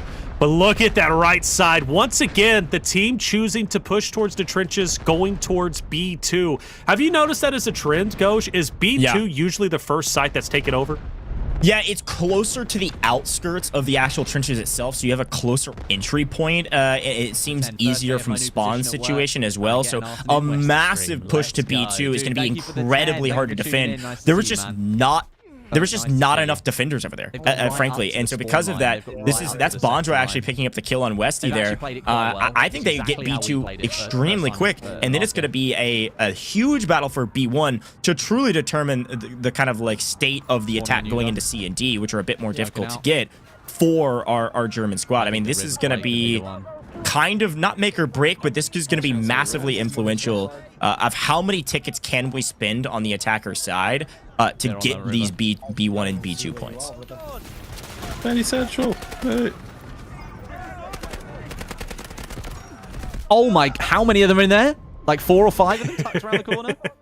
Westy just seeing the trenches. It's I love how you put it right at the very beginning, the jump scare. It quite literally is. But all 4 squad members sticking together. Westy's breaking off. That could be a little bit risky, but again, he's the medic, right? He's trying to get everybody back on their feet, but he exposed himself a little bit too much. That's the risk you take sometimes when you try to go for those rescues. Yeah, when you pop out of the actual trenches, you don't have cover, but laying down some covering fire early here in the trenches, going well there for some of our players. Bondra and Bondra's crew all together, but there's an entire team on the other side holding it down.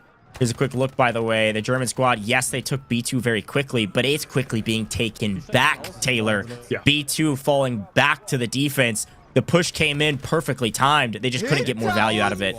They needed more. Wahnsinn. Trimax, apparently new to the game. Welcome, right, to Delta Force. We obviously love you being here. B1 and B2. definitely looking pretty good for this side of Germany, putting up a wonderful effort. You notice there's a lot more red than green on this screen because Germany is pushing the United Kingdom back. Who's on that flank, though? You got somebody just going absolutely rogue by himself. And now spotting up as they seem to be taking over all angles of the United Kingdom. They're getting put into the blender, Goj. Yeah, now this is the tug of war we talk about. B1 has been taken by our attacking side. They've lost B2 completely, so now the counter push is going to come back the other way. Do you just swap points and hope you can cap it fast enough? Do you leave a couple squads here and push with half of your squad across and hope that's enough? Kind of a lot of options right now, but this is kind of the most influential moment of this game. If this creeps back below 100 again, I'm not sure they're going to have enough tickets to take C and D, let alone E, which we haven't seen yet on broadcast. You're not wrong, but I'm going to say I hope you are. All right, I want to see Germany fight back. Come on, not only because you're my prediction, but also because, chat, you backing them up. You said this chat is now the property of Germany, but can the game also be their property? Can they take over the trenches? They are trying so hard, but the tickets, as you mentioned, Goj, are just dwindling away. And I shouldn't say dwindling. I mean, they are collapsing and fast. B1 now being fought for, a lot of green. That's United Kingdom holding it down, holding them off. But it seems as if a lot will fall. The attacking side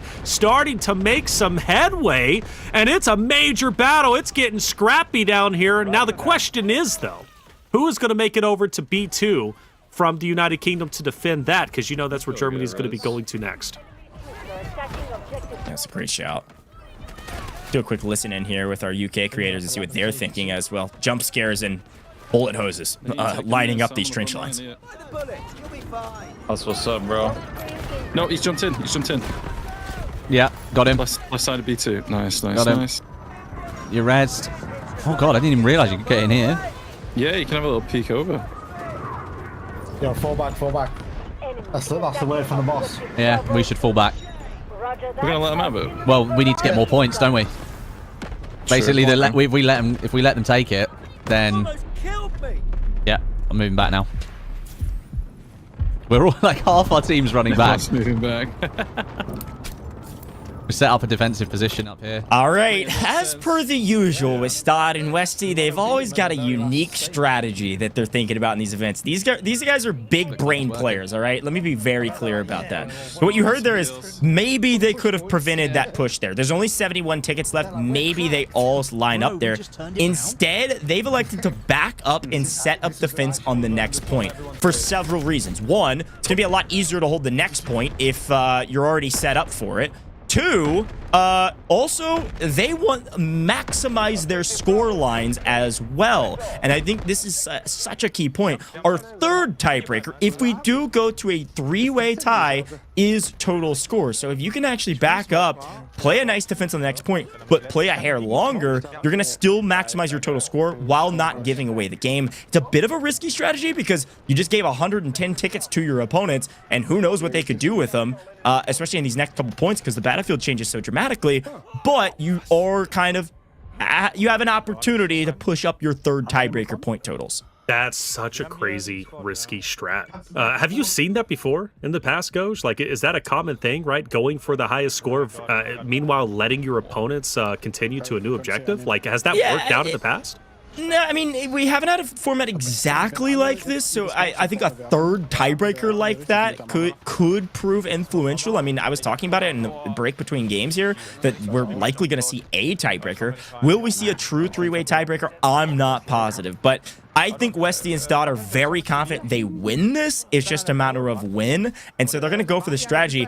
I think it's a solid strat, but there's a decent likelihood Germany could catch some momentum here going into C and D, and who knows what could happen. I mean, you could have just thrown away the game if you know, give away maybe a point there. But again, a point being proven, Germany had a really good push for that second point for B2. So I don't know if that was actually strategically a bad play, even for just winning this game. Right. Because C, if you can hold them here for a longer amount of time, we already saw how hard D was. We don't want to give them extra tickets. And if they are able to blow through B and C immediately, D becomes a lot harder to hold when they have 300 tickets instead of 200. Well, C's looking great. Will C be captured already? And I think that puts them close to 300 tickets, I believe. They'll be in the high 200s anyways if they're able to capture this very quickly, forcing, obviously, the United Kingdom back onto D1 and D2, which should be very familiar for them, right? That's where they fought tooth and nail to try and overtake France, but unfortunately, they just weren't able to do so. So let's see how they'll do on the defensive side. Regardless, back onto United Kingdom's perspective, Stada in the background, setting up early, looking at the tickets start to go away at 128 or so. So they're definitely looking pretty good here. And in Germany, they've got to make something happen. I will say, every single point they've struggled on. They really have. Despite the pressure, despite the wolf backing, it's been shut down pretty consistently by the slaying, really, of the United Kingdom. And I think they slay really well, and I think defense is going to be their strong suit. Again, attack, I have to see them go at it once again, but Stada's holding it down, man. Great line of sight. Nobody is free to traverse the land when Stada is gunning you down like this. What? How are they not dead? That's exactly right. He is cooking on this angle, laying down covering fire and picking up a ton of kills. I'll be curious to see who's the top individual slayer from this team, this country in particular. But quick look, by the way, a massive push from the attack on a massive back flank. Stod's holding the line fantastic, and then he looks up and goes, we've lost C. Now, that strategy we were talking about, I don't know. Yes, they put him down to 84, but we've lost C immediately because a extremely coordinated effort from the attackers is able to take the point before anybody can even respond in time. All right, chat, let's go to the collective mind. What are we thinking here? Can Germany do this despite their tickets being low, or will they meet the same end that United Kingdom met against France a little bit earlier on D1 and D2? Also, do they have an artillery barrage? Is that going to be used once again? I hope so, and I hope it's a little bit more forward than it was before. But look at the high ground, man. Look at how many red members up ahead for the United Kingdom there are. But meanwhile, look at all the green men moving up. I like, again, that overhead view, Goj, is never going to get old. Yeah, it's so cool, especially on points like that where you have to charge uphill. You can see both teams in one shot. Really cool stuff. Now, UK taking a little bit of a note out of France's book in the first round, by the way, because they're holding the ridge line instead of actually on the points. You have nice angles here. You're right, though. The problem is a big artillery strike or any other support systems you can pick up. Guided missile here could totally change these points. And I don't know. Germany, yes, they've struggled at every point, but they're here. They're on points D1 and D2. This is the same spot that UK got to just last round, so we definitely can't count them out.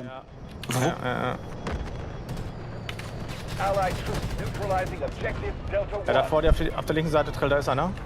Also mehrere, ja. Einen habe ich, aber ich werde leider gebriefragt. Ich hol dich. Ich hol dich einfach. Scheiß drauf. Kann ich nicht holen. Das war dumm. Tot? Bin auch tot, ja.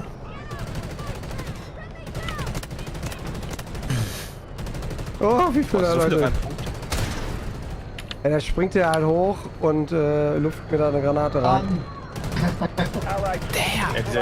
Oh, here it goes. Oh, yeah, we're going over the hill, Goj. We're going over the hill with the tank. I'm telling you. Oh, I love it. But how long will it live? The health quickly going away. And unfortunately, even though the tank is here, and obviously it's a formidable opponent, right? Until it gets destroyed, nobody from Germany is able to assist. And, well, that tank is gone, and I felt like that was almost a wasted opportunity. Maybe the tank should have held back a little bit more until Germany was ready to make a concerted push over to that right D2 position. Granted, they got it halfway down, but it wasn't enough. And, well, now it's easily going to be recovered, at least from the defensive team of the United Kingdom.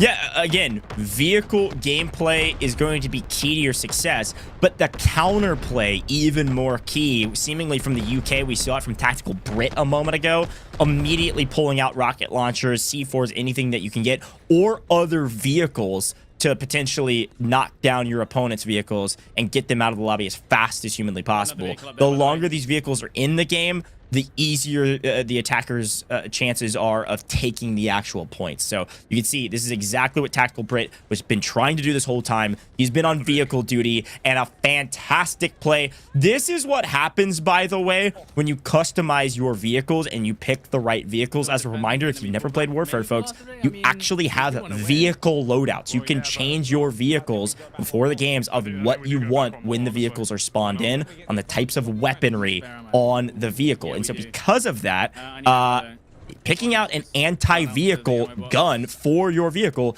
is massive and proving successful. And of course, you can still use those explosive shells on people because, well, they're running around. Might as well blow them up. That's it.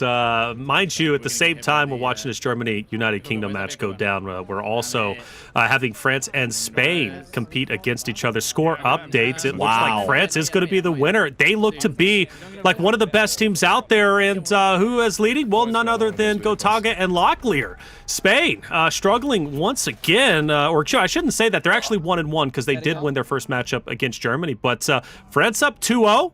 Man, they are the team to beat at this point. See these guys, what are they? Yeah, I think France is likely the team that's going to take it all, which, hey, look, I'm not saying I called it necessarily. I'm not saying you called it. Why you gonna make it about you? No. Top of show. I'm giving you some credit. Top of show. You started talking about the France team first. So that's right. Just because of predictions, you're going one way or the other. It looks like that France squad is the team to beat right now, which is pretty dang cool. So sounds like we know what we're talking about. But job's not done. All right, there's still a third round to be played, and we still have 83 tickets on the side of the attack. It does look like our UK squads likely are going to hold D1, D2. Not a ton of pressure. Finally, some pressure happening on D2 right now. But this is a lot of the same in reverse, if you will, of what we saw from UK's push. They were able to jockey for a single point, but getting both extremely difficult for this one. I am rooting for Germany at this point because on broadcast, we have not seen the final objective, and I'm itching to get there. I really am because I want to see how a team sets up and locks it down. But with just 71 tickets remaining, it almost seems unlikely. This is now do or die at this point for Germany. They have to make it happen or else they're going to break down. They're going to take another L, and United Kingdom's going to get their first win of the day. Now 66 tickets remaining. D1, a lot of pressure being pushed up there, obviously, for the side of United Kingdom. Meanwhile, the attacking side getting pushed back. In fact, they're all the way over on D2, but good news is they did get D2. Now they've got to work their way over toward D1. A lot of firepower being outputted onto the United Kingdom squad, but I'm watching the vehicles on the left side. That vehicle, as well as those pushes on the left side, could absolutely wreak havoc on the numbers of Germany. They have to read this push. If they don't, Goj, I think they're in trouble. Yeah, such a great call out. This is a final push, the final effort, the final surge from Germany. Let's listen in to some of our German teams as they make this final push.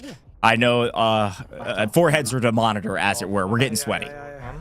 Ja, du kriegst nicht mehr viele Tickets. Hier der Jagdpanzer. Haben wir keine bekommen für die 1? Nee, wir müssen beide annehmen. Shit. Nee. Okay, dann wird's hart. Dann müssen wir auch versuchen, auf die Revives zu gehen. Ich habe ein Auto theoretisch, wenn jemand bei mir rein möchte gleich. Ach, wir haben ja auch so einen Panzer.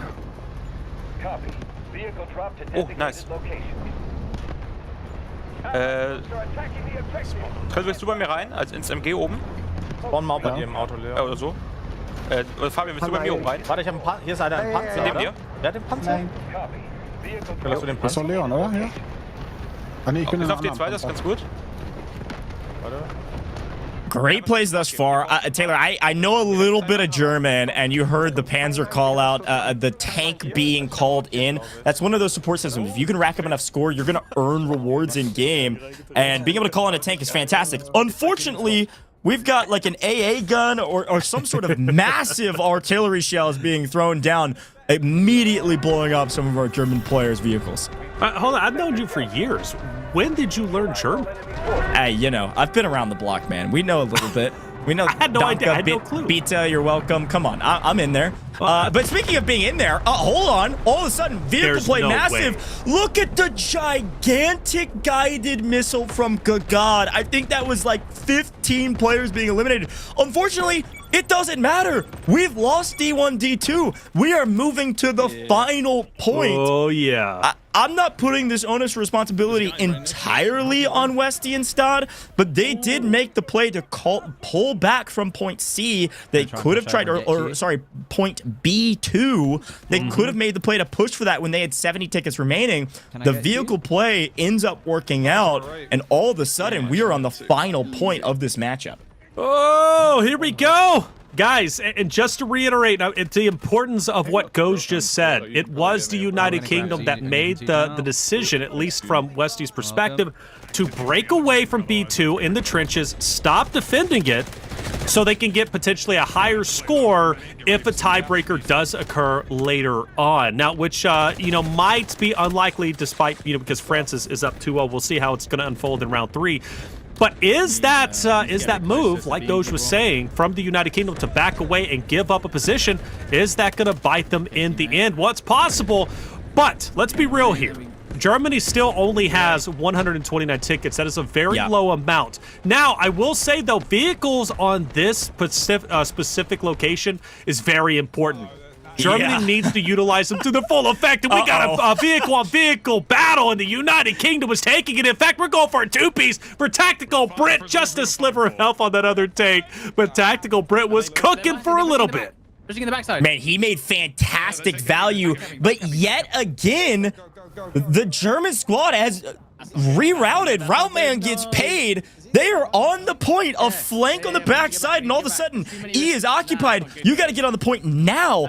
We thought UK had this in the bag. All of a sudden, we are losing point E, the final point of the day, using everything in our inventories to be able to try to make a play. Right now, we need a guided missile. We need artillery strikes. We need everything. We might lose point E. Oh my gosh, point E is starting to get captured. Everybody in chat, I was paying attention, saying Germany is cooked. Germany, they're all new players. They can't get this W. There's no way they win. Germany's coming back, and they're looking to take this game. Can they get it? It's just a symphony of non-stop action. Bullets raining down, but it looks to be okay at least. Oh, but a big missile comes through, and the defense is going to be wiped out, and Germany is making excellent headway once again. Will the United Kingdom lose 2 in a row on stream? Oh my goodness. Again on point E, history repeats itself. The guided missile comes flying in, preventing the win. It's preventing the win. We have to have Germany push all the way back in and take the point again. The guided missiles at the end of the game are not only iconic, cinematic, they are everything to hold these points. And that missile threaded the needle and stopped what was an incredible push from Germany. They were millimeters away from taking it, Taylor. It was a perfect call, but the guided missile, I think from it's Lawyer or Lolly TV. I have to go back and take a look at it. Unbelievable. Yeah, Lolly TTV. We got to get that in the replay package. That was foul and might have just won them this game. Wow. Barely. You know, it's so crazy and a good call from you, man. I thought it was going to be over with. I thought Germany had it in the bag, but now they're running on fumes with just 51 tickets remaining. They've got to make the push they just made once again, and they've got to do it with even fewer remaining tickets on their side. The United Kingdom, against all odds, looking to hold it down. That's how quickly trench lines, can change on a dime.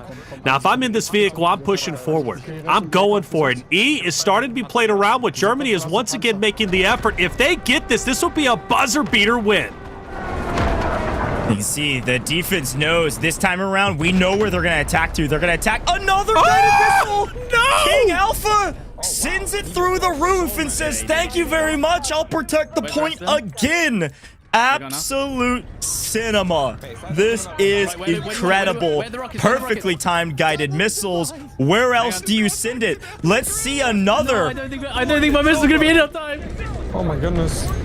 Calls in. I think that's going to be Stod calling in another guided missile on the building. It might come in right as the game ends.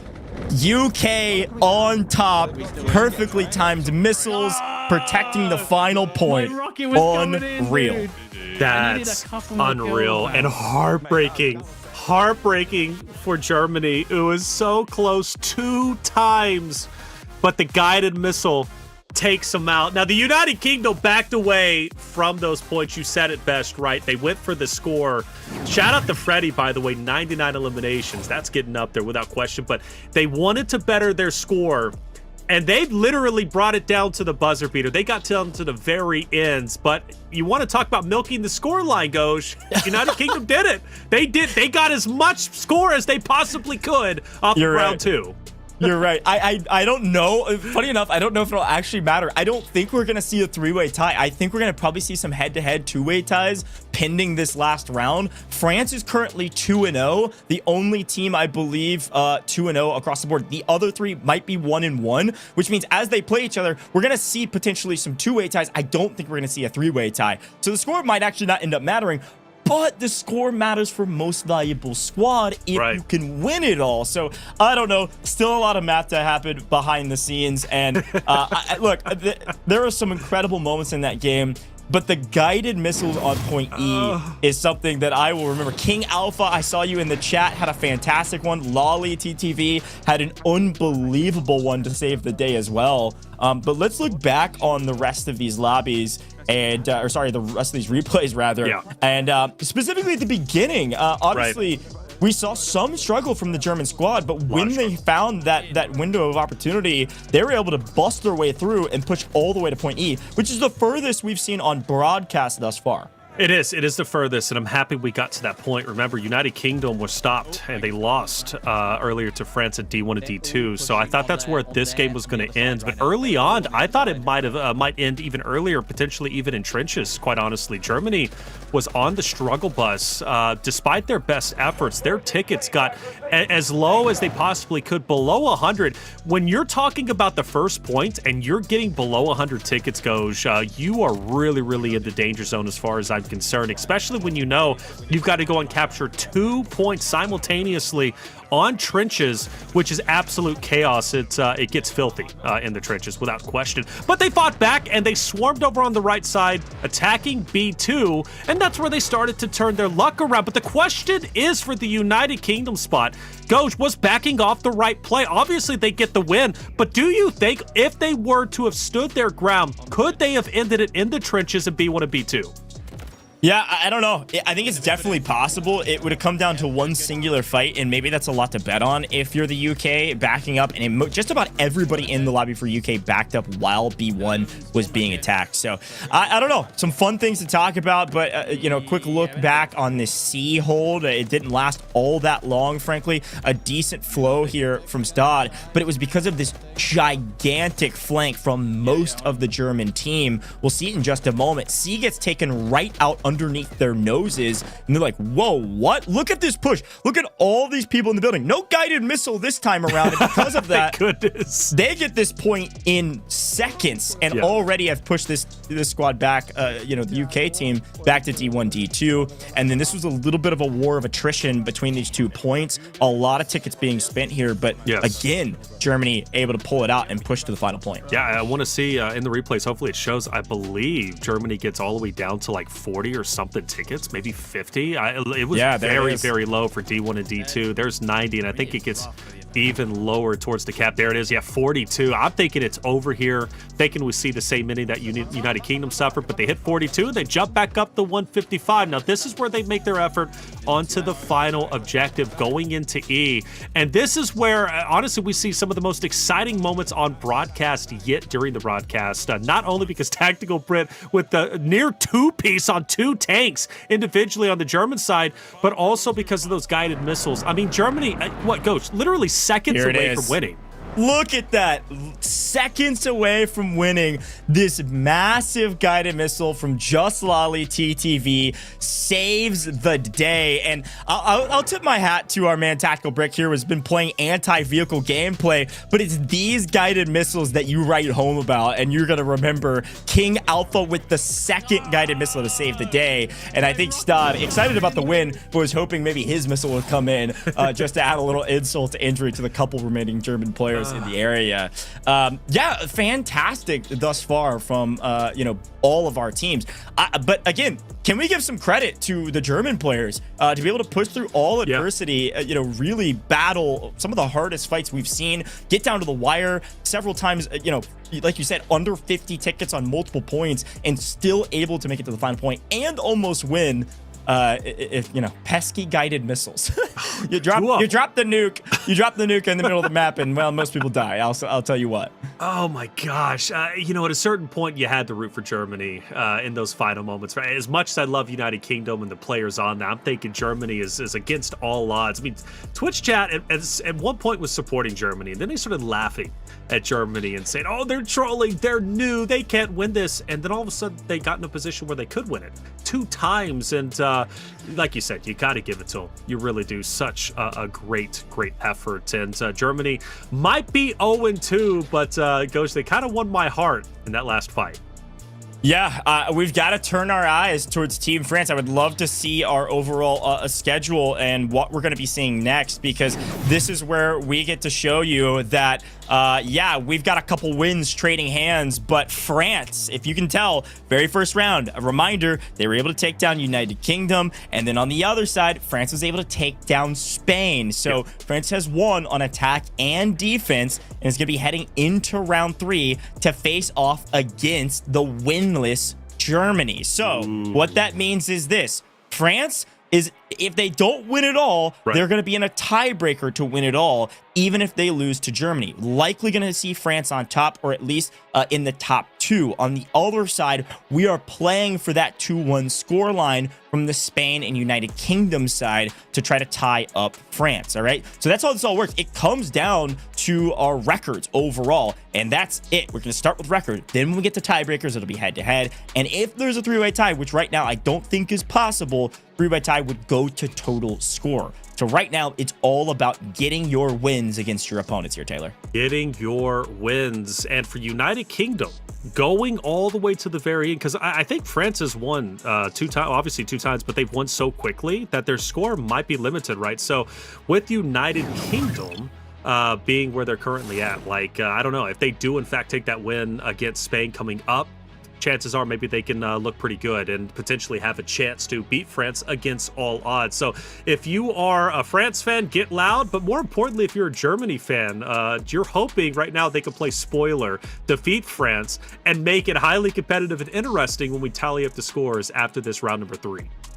Yeah, that's right. And I'm pumped to see what all of our opponents can do. And I think specifically, too, like, you know, obviously France playing Germany could be a really fun game. We've seen Germany catch a lot of momentum. But I'm really excited to see this Spain squad on main. We haven't had a chance to see them yet. We get to see them in round 3. So it's going to be fun to see what all of our Spain content creators can do, what the players can do. Because quick reminders, by the way, they actually just lost defense. They won their attack in the first round. And so this is a really strong team, and they are back on attack this time around. Every round we swap attack and defense. So Spain went attack, defense, and now is attacking again, as our I believe our UK squad is either defending or attacking, not positive. I'll get clarification on that. But the big news is I'm excited to see Spain, and I'm pumped to see what they can do. Yeah, what would you prefer? You know, would you prefer to watch United Kingdom once again on defense or on attack? Because, you know, obviously their attack is pretty good, but they did suffer that loss earlier today. I almost want to watch them once again attack and see if they can learn from their mistakes, more specifically on D1 and D2. Yeah, and I was looking at our kind of schedule of order of operations, and it does look like Spain's attacking, which means UK is defending again. I think my preference, I feel that in my soul, I feel like defense is easier in this. I think so. But if it is, it's just barely. Right. And it's really only because, in my opinion, it's actually not easier. It just takes a hair less coordination. If you have a highly coordinated team, attack is actually the easier position if you have the momentum and you can coordinate. I don't know that all of our teams are playing together for the very first time. All of the squads are. And so if you're coordinated, attack can be easier. But defense just requires a little less coordination. But you need people. I see a Tactical Brit in chat. I see you, bro. UK on top. I mean, you were in the last round. But you need people like Tactical Brit. You need a wide array of people that are willing to take on different roles. Tactical Brit in that last game was highly influential because he was focusing on taking out the opponent's vehicles. If you let the vehicles run wild, especially in the latter points, you're gonna lose. And so you got to have people like Brit, like Alpha dropping guided missiles, of course, but the people that are a little bit of the unsung heroes taking out the biggest advantages of your opponents. You need people like that. So coordinated efforts, incredibly important on defense and offense. I think offense requires a hair more, Taylor. I think so. I do. I will say I kind of breathe a sigh of relief when I am on defense when I'm playing Warfare, because it kind of makes me a bit easier. It's a bit easier on the mind, without question, like you said, because of that coordination. But going back-to-back defenses for United Kingdom, I think they're going to feel pretty good. Now the question is, do they want to try their luck again, like they did against Germany, and back off the points? I wouldn't. Well, but yeah, I wouldn't either. It worked out. It almost didn't work out. Tactical Brit in chat, obviously I see him too. Like, let us know. Can we get a little intel? Like, are you guys gonna, play to go at the throats of Spain this time around? Or are you gonna try and do what you did against Germany and back off? Is it situational? What are you feeling going into the final game? I don't think backing off is. I'm taking a win. I'm taking a win ASAP, Rocky, as soon as I possibly can. I think that's the play, man. They got enough score as they possibly could against Germany, man. And I think too, like, I'll get into the nitty gritty a little bit. I don't think we can see a three-way tie, period, right now. Like, that's kind of off the table. So score actually doesn't matter at this point unless you're going for most valuable squad on the winning team, which is your team of 4. So if you're trying to milk that, it's because your team is outscoring most of the rest of your actual country. Maybe that makes sense. And individual kills is cumulative. Most rescues is cumulative, which those are regardless of whether you win or lose. So if you're in an individual going for some of those lines and some of those prizes, cool, great. But because of the fact that we're not going to that third tiebreaker because of the different matchups, likely we're going to be seeing France on top, potentially in a tiebreaker. It likely then goes to head-to-head. And because France is currently playing Germany, who is an 0-2 team, even if France loses that, they're still going to have a 2-1 record, which means we can't have 3 teams also on that same record, because the other 2 squads are playing each other. A little complicated there, but because of the way these records work, we're going to see France out on top. It's just a matter of who can take out the rest of the prizes, and if we might see some of those head-to-head matchups. But I can't imagine overall score is going to come into play for a 3-way tie. So you're saying Gotaga, Locklear, they got it locked down. They managed to get it done. Hey, France looked great. They really did. We started off with them. They were so very impressive. They had some of the best coordination. Even in this individual squads we were seeing, right, the 4-man squads, they were playing very well. And again, just to harp on it, it was the medics for me, the support players that really made the magic happen. Gotaga was one of them. Gotaga was playing Stinger incredibly well. In fact, honestly, I will say across the board, really, across all regions we've seen so far, the Stingers have been highly impactful. But we love tiebreakers. We'll see if they do happen. If they do, it's going to make things fun. But what we do know, all right, what we do know is obviously we're about to watch Spain versus the UK. And I do ask, UK, let's try something different. Let's try to beat Spain off of the first point. Can you hold them down on the first point and get the job done early on instead of waiting until the last point and 2 Hail Mary missiles? I think that's a very strong call out, frankly. You're right. You got to make a move and make a move now, get the win. You know that Spain has already won an attack in the past, so you cannot give them any leash. You've got to rein that team in tight and hold the very first point. Get as many tickets, get as many lives down as humanly possible. Take out their Stinger operators, take out all of the rescuers. I am very curious, Taylor, to see who's going to be our guardian angel of the day. I've seen some crazy rescue lines and our quick jumps and quick looks at those leaderboards. I saw people with 34, 35, 40 rescues in a single game. So no way. I think that number is going to be a lot of fun to watch. Yeah. I'm telling you, you need a good kind of meta array of different operators, but some people focus on rescues. Some people like Brit focus on taking down vehicles, and they're all extremely valuable when it comes to Warfare. We're hopping in to our final round of the day, folks. The attack is on. The defense is there. The 2 forces meeting each other. It's going to be UK versus Spain. between who will win. All right, Chad, I gotta ask you, Spain, UK, who's taking the win here? First time we're watching Spain on the broadcast. And the first chance we get an opportunity to watch the Grefg and Mixwell battle it out. Speaking of which, Mixwell not having a good time off the rip as he gets dropped right away, but it's still the very start. He can get back on his feet, and Spain will continue to push forward. A, already in contention.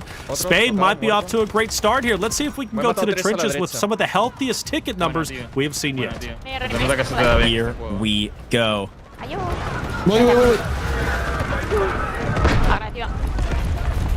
Cuidado, hay otro más a la derecha. Muerto otro. Bueno, voy a entrar, Entro yo también. Those beautiful angles, what? Mixwell, slow down. Yeah, talk about luck. No wonder they won the attack. When you're putting up numbers like this, Mixwell is going crazy on the first point, and already they're securing part of this point A. This could be one of the quickest point A captures we've seen yet. Mixwell is nasty. I'm going to give him the floor once again. No me habéis seguido. Yo reaparecí contigo, pero me han deleteado, la verdad. Objective Alpha clear. Stay front.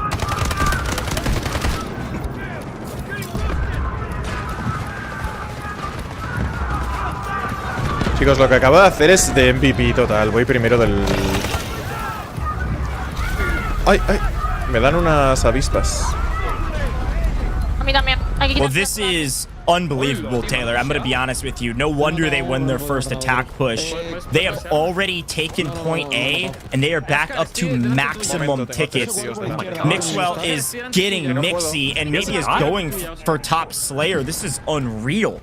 Hasn't died, a ton of kills already, wiping the rest of the defense that's still pushed up. Point A, see ya later. We're already on point B1 and B2 within 80 seconds into this game? Yeah.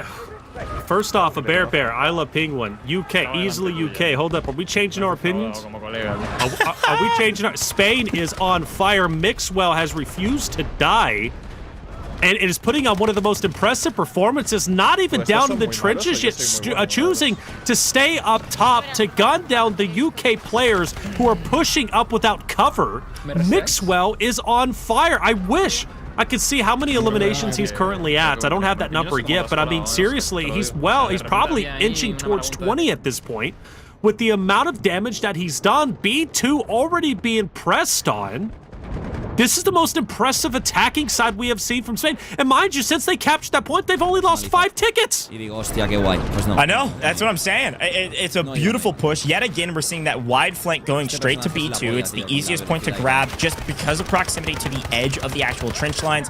I think easy may be a strong word for it, especially because the defense is ready for them this time, as opposed to the last time we saw a B2 push against the UK. The UK knows better, but is still losing it at least somewhat. With, I guess they're putting up a bit of resistance, finally cutting down, one of the biggest creators in the game, period.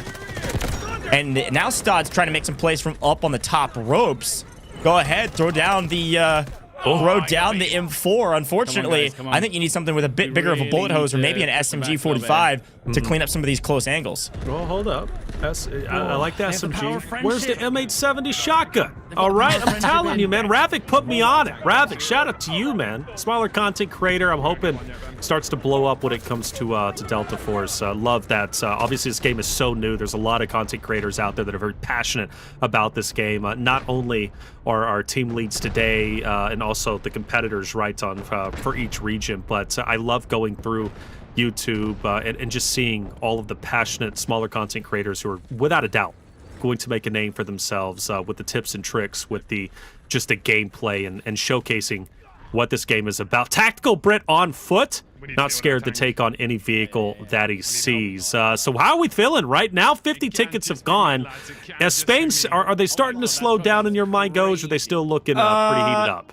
No, they're looking pretty good because, yeah, their B2 push failed, but guess what?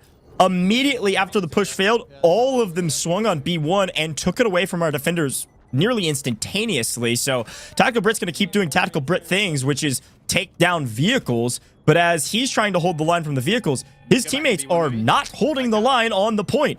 We are taking back B1, now losing B2. Here's that tug of war I've been talking about all day today between these points. This is going to jockey back and forth. Finally gets the tank down. Now Brit can get into the action. Well done. All right, trenches are starting to get active. Starwrath is going to be the tip of the spear, at least for this squad, currently pushing up. Backs up just a little bit. You have one up top who might be able to rain down fire from up above, but back on board with Mixwell, who's just been unreal with the Wolf. Triple blaster out, now gun up close and personal. I think he switched over to an SMG, right? So he's definitely wanting to get up close. And by the way, SMGs have a pretty decent range. So it's not like a traditional SMG where you've got to be so close. You can still beat people from a pretty good distance. Yeah, Mixwell just a massive play there. Unfortunately, finally gets cut down. But yeah, SMG 45, one of the best guns in the game right now, especially for trench lines. Hay que entrar, ¿eh? Ahora vamos a buen pin en cierta forma, así que es lo importante. Chicos, si esta es la última partida, yo me echaré otra para probar ese arma que no me he podido poner. Os lo prometo, no me puedo ir así. Vale, va, vamos. Entramos.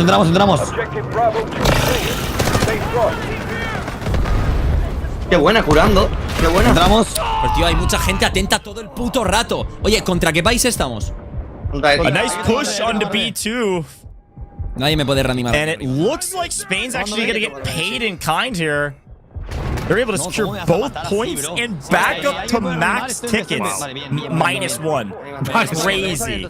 399 going into C? Yeah. That's wild, Taylor. No, it's the highest we've seen. It's the highest we've seen without question. And C is typically, again, a point that is captured very, very quickly. I don't see why it'd be any different here for Spain, who's on fire. Gagad off in the distance, trying to kind of play as a solo, and you kind of question and assess your risk. When you're on defense, naturally you have unlimited tickets, right? So you can afford to go off and play by yourself. If it doesn't work, then you start to join your teammates in the back lines. But you can make a lot of impactful plays as a solo, and Gagad kind of is on the back end, right? It's on Spain, and he's been spotted out, though. Very weak, gets pushed, he's down, but again, unlimited tickets. He's going to respawn with this team. He might even get back up, depending on who decides to push down there from the United Kingdom perspective.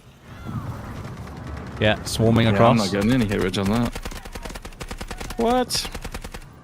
Yeah, they're under the bridge right now.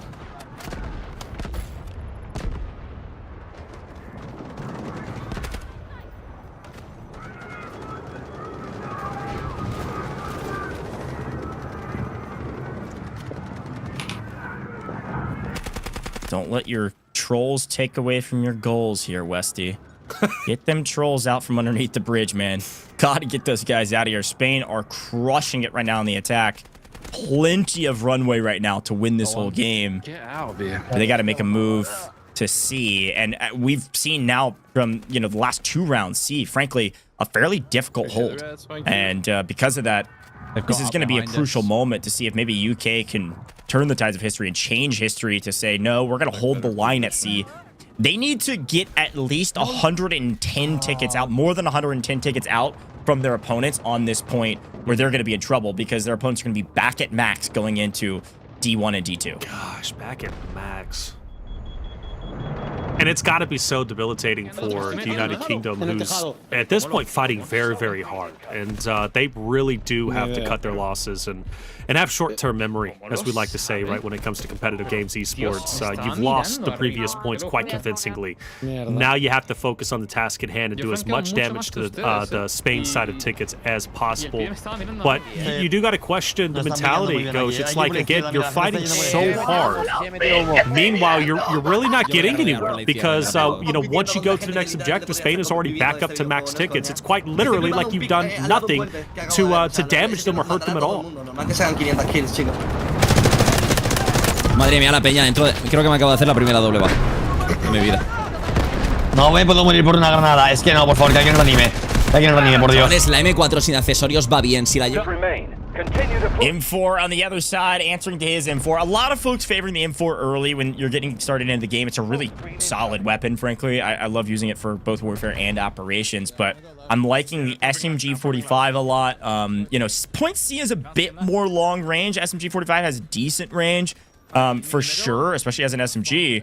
But I'm liking the SMG-45. I saw a couple people rocking the Vector as well earlier. Definitely an operations favorite. Really strong here as well, as long as, honestly, you don't burn through all of your ammo too quickly. But again, I think Engineer Tactical Brit doing Engineer Tactical Brit things. AT4 is maybe his favorite weapon of the day. Well done taking out the vehicles. They're actually doing a pretty strong job of holding C, which is a little bit different tune we're singing here for the UK. We've had a lot of firsts in this game alone. Obviously, a lot of those firsts were Spain just running through United Kingdom, at least to start off. But now we are seeing a first true hold on the Charlie Hill for the first time. And Tactical Brit is such a nuisance on this bridge. In fact, we haven't really seen anybody lock this bridge down as well as he currently is. And I don't even think he should have pushed there. I think he should have camped it up. I think Ego got a little bit the most of them. You know, a lot of these players, like, for example, Benny Central, Tactical Brit, they don't like to camp. It's not really in their nature. They love to run and gun.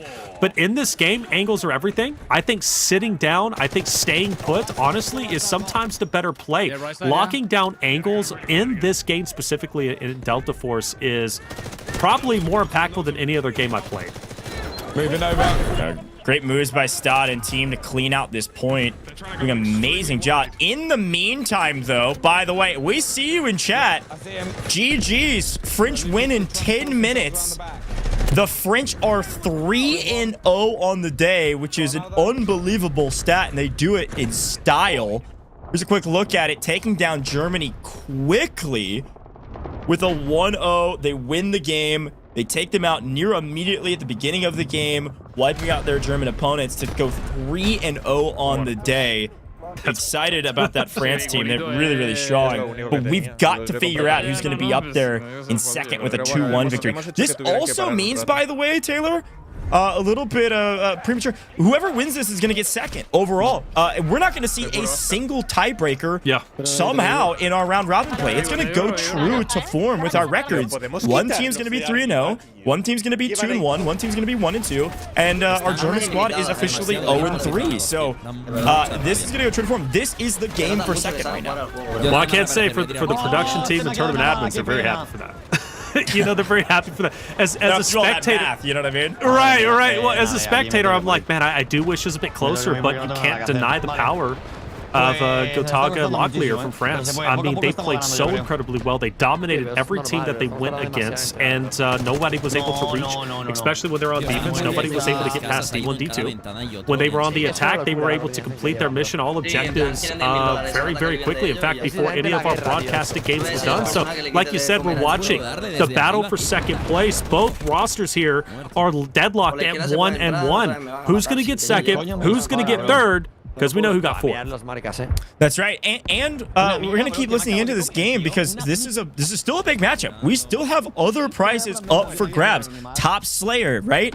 Guardian Angel, those can come from anybody, and so the players in this matchup might make plays for those score lines. So this is still definitely one to watch. Finally, C is in jeopardy, but as the push comes in and the defense tries to answer back, they did everything they could, and finally C gets captured, albeit, guess what? Not at max tickets, so I'm still counting that as a success for the UK. The other 2 points went so quickly that Spain had no resistance. Finally, some resistance means they're not max coming into this next point. Still going to be a tough hold, though, when your opponents almost have 300 still.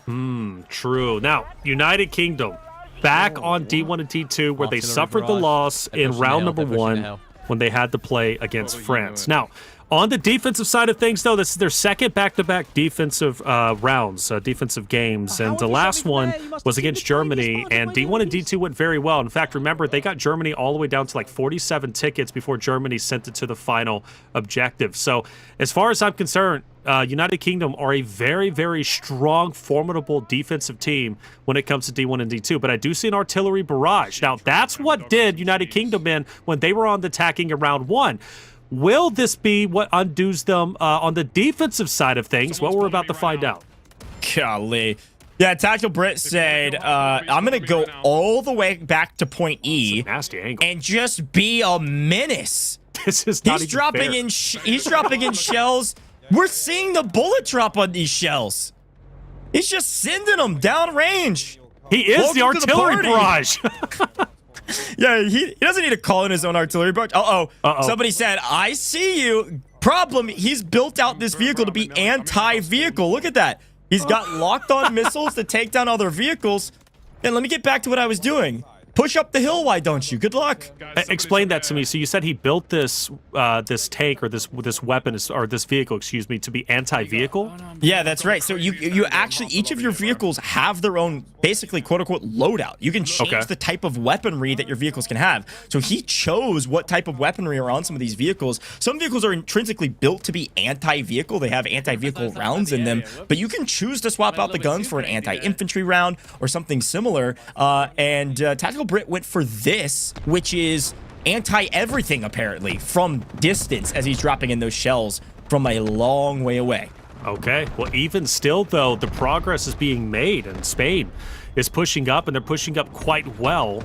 Meanwhile, though, obviously, United Kingdom was trying to hold them back. Even though you've got Tactical Brit just raining down hellfire with the missiles, you cannot discredit. Spain are making great effort. D1 and D2 are starting to quickly be captured. Mixwell is doing what Mixwell does and what he's done from the very start, slaying out. He finally drops down, and D1 starts to be recovered from the United Kingdom's perspective, but the pressure is still there. Spain still very much threatening to lock in D1 and D2, although United Kingdom starting to feel a bit more comfortable as D1 goes green. Yeah, this is, again, a stronghold and again a tug-of-war, a jockeying of position. There's an overhead look at what's happening to the attack, getting ripped apart as they are trickling in rather than an organized effort. This is the problem with the attack. This is what I was talking about right before this game got started. There has to be a coordinated effort on attack for you to make a big play. And I'm going to be honest, those artillery strikes landing all over D1 certainly are helping. This is a fun moment to watch from the overhead view. Oh, I love the overhead view. Again, I'll continually say that. From a casting perspective, spectator perspective, like, I am loving that overhead view for sure. And for United Kingdom, they recover quite well. I'm impressed. I really thought this was going to be their undoing. I thought for sure we were going to final objective, but they recover. And now for the first time ever, at least in this matchup, we're going to see Spain drop below 200 tickets. Yeah, below 50%. Let's listen in to Stod, Westy, and the crew to see where their heads are at, because a frustrating start turns into a pretty favorable hold here on D1 and D2. Let's see what they're talking about in just a second. Here's that quick look overhead, by the way.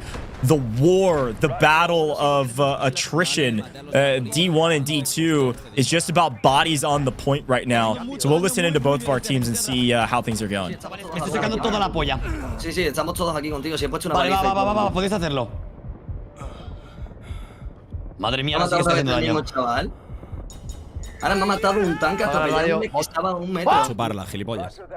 ¿Me puedes reanimar el que has ponido aquí? ¿Quién es este? Peter aquí. No, hay un tío campeándolo, vale, nada, no pasa nada. ¿Mis chavales? Va, tomamos C. Madre mía, complica reanimarme aquí con un tanque, ¿eh? Va a disparar, Vicente, a ver si respawneamos. Oh, mierda, qué lejos. Hay un tío con un tanque aquí. Un tanque reventando todo el spot, dejando de uno. Sí.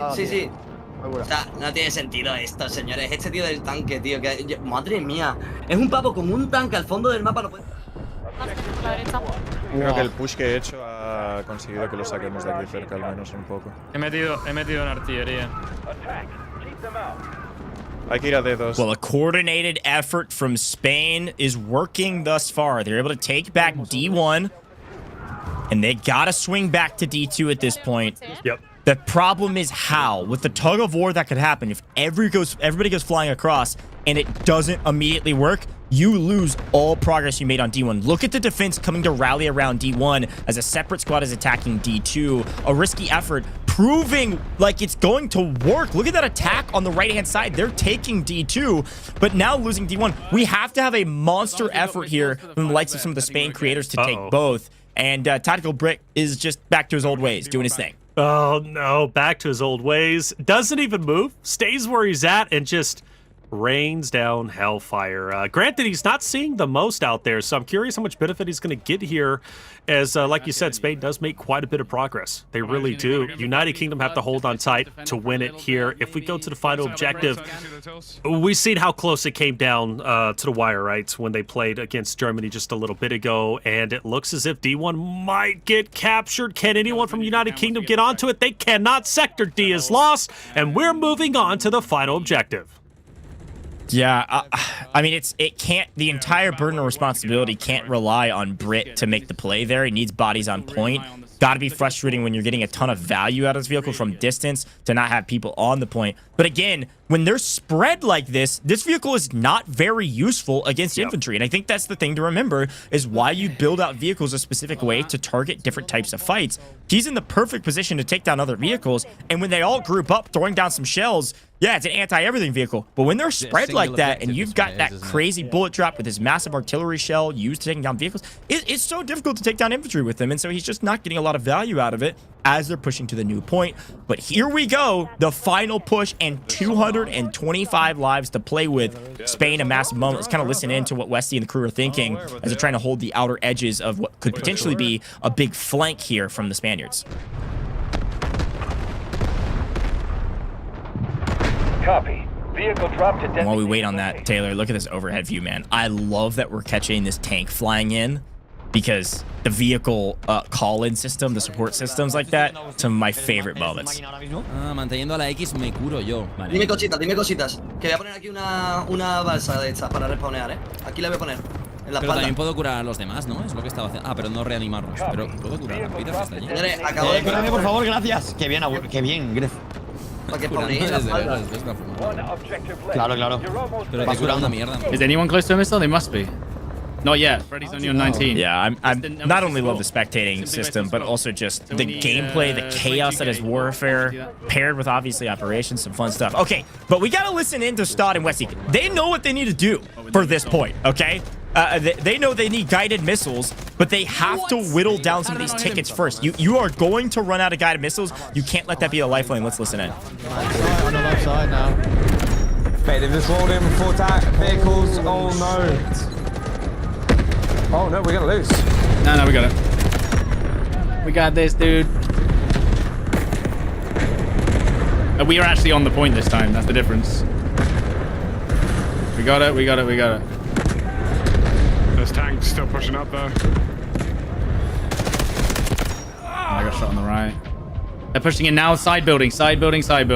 Might have to just drop the artillery at this point, just to do something. Yeah. Drop the missile! Get it down! Out of daylight! Do it! Thought they had it. Enough vehicles came onto the point that they were in trouble. No, he doesn't have the score for guided missile from Stud. Somebody else has to call it in. One shell from down. Oh, I'm hearing some oh-nos. They're worried. That tank is so... Look at the tank! The tank is outside the building! For goodness sakes! Can they get it out? By the way, up here on top of that box is deadly. Big fan on top of that box. Hard to see. Now you're forced to go out. You're forced to just slay out if you're Stada. Things are getting weird. And whoa! Spain wins! Just like that, Spain has taken over the victory. And what looked to be unlikely after D1 and D2, such a hard-fought battle from United Kingdom's perspective, Spain takes it over with ease. Their only struggle, quite literally, was the D objectives, D1 and D2. Wow. Outside of that, they were cruising. Let's talk about those first few objectives. Back up to max tickets, all the way up to literally what, objective C? Yeah. Oh my goodness. Look, I'm telling you, the Spaniard team, they lost in the defense. They have won every attack, and they won both of those attacks in style. This Spaniard team is extremely good at pushing these, offensive moments with momentum. I think is going to be the key. Very cool stuff from the Spaniards. Unfortunately, our UK friends ran out of guided missiles. No saving graces from the missile launches this time. You just didn't have enough time and too many tickets, too many bodies on the point. Frustrating loss, I'm sure, for the UK. Still had a great day, though. Went 1 and 2 overall. Forced kind of final round moments, some really hype moments. Gave us great entertainment value on broadcast. But that means our Spaniards are going to be 2 and 1 overall, Taylor, which is pretty impressive, albeit not quite as impressive as the French. But even still, a back-to-back win. and attacking both times, obviously the Spaniards are one of the most coordinated teams out there. Yeah, without question, outside of the France team. Man, well done. France is on fire. Spain did such a good job. And our champions, well, they've been crowned, Goj. Who do we see? The only team to beat the Spaniards, the unbeatable, the French are on top. France, the winners overall in this entire tournament. They went near flawless on the day. And I am so impressed with what they were able to do across the board, winning on attack and defense. France is the unbeatable country of the day, and as such, they have earned a ton of rewards, folks. Reminder, every player on that France roster, they're getting paid out today, all right? It's all ranked in order. $10,000 across the board going to every single player. And, well, what do we have to do if France wins? We gotta talk to Locklear. Are you kidding me? Let's bring in Locklear into the booth. I think Locklear's actually been waiting a little while because Locklear, first of all, you gotta unmute for me here in Cord because I am so pumped to have you back in here, man. It is great to see you, and congratulations on another massive victory. Thank you, thank you. It was kind of easy. I'm sorry for the other teams, but it was kind of easy. You see, the French had the better lineup, better player, better everything. Delta Force, great game. Download it now. Test it. It's free to play. Great game. So yes, but not great players. We didn't have great players to play against. Unfortunately, games were kind of easy. I'm sorry to say, but you know, it's France. Dude, look, man, Locklear, I'm so impressed with your team. It was France versus the world, man. Like, you guys not only dominated the competition, but also, you said it. You said you didn't even have players to play. The chat was talking about it. I mean, the other teams didn't even put up a fight. What was the key to your success today? Why was France so much better than everybody else? What was the difference maker for your team? I think in France we have the better players. The lineup had pro, semi-pro players. We have the better players, so they can go find other players maybe because it wasn't. It was fun, huh? It was fun, but yeah, I don't know what to say. Get some skill, play more Delta Force. I don't know. Huh? I don't know. Get some skill, dude. That's some of the best advice, Locklear, I've ever heard. Delta Force, you've been playing it now really since the beginning, I think, whenever it comes to at least these broadcasts are concerned. Talk to me about Delta Force. What do you like about it? Because clearly you got a passion for it, and you've got the skill set to be incredible at this game, much like you're incredible at other titles. I mean, I discovered the game when at the pre-alpha in August already.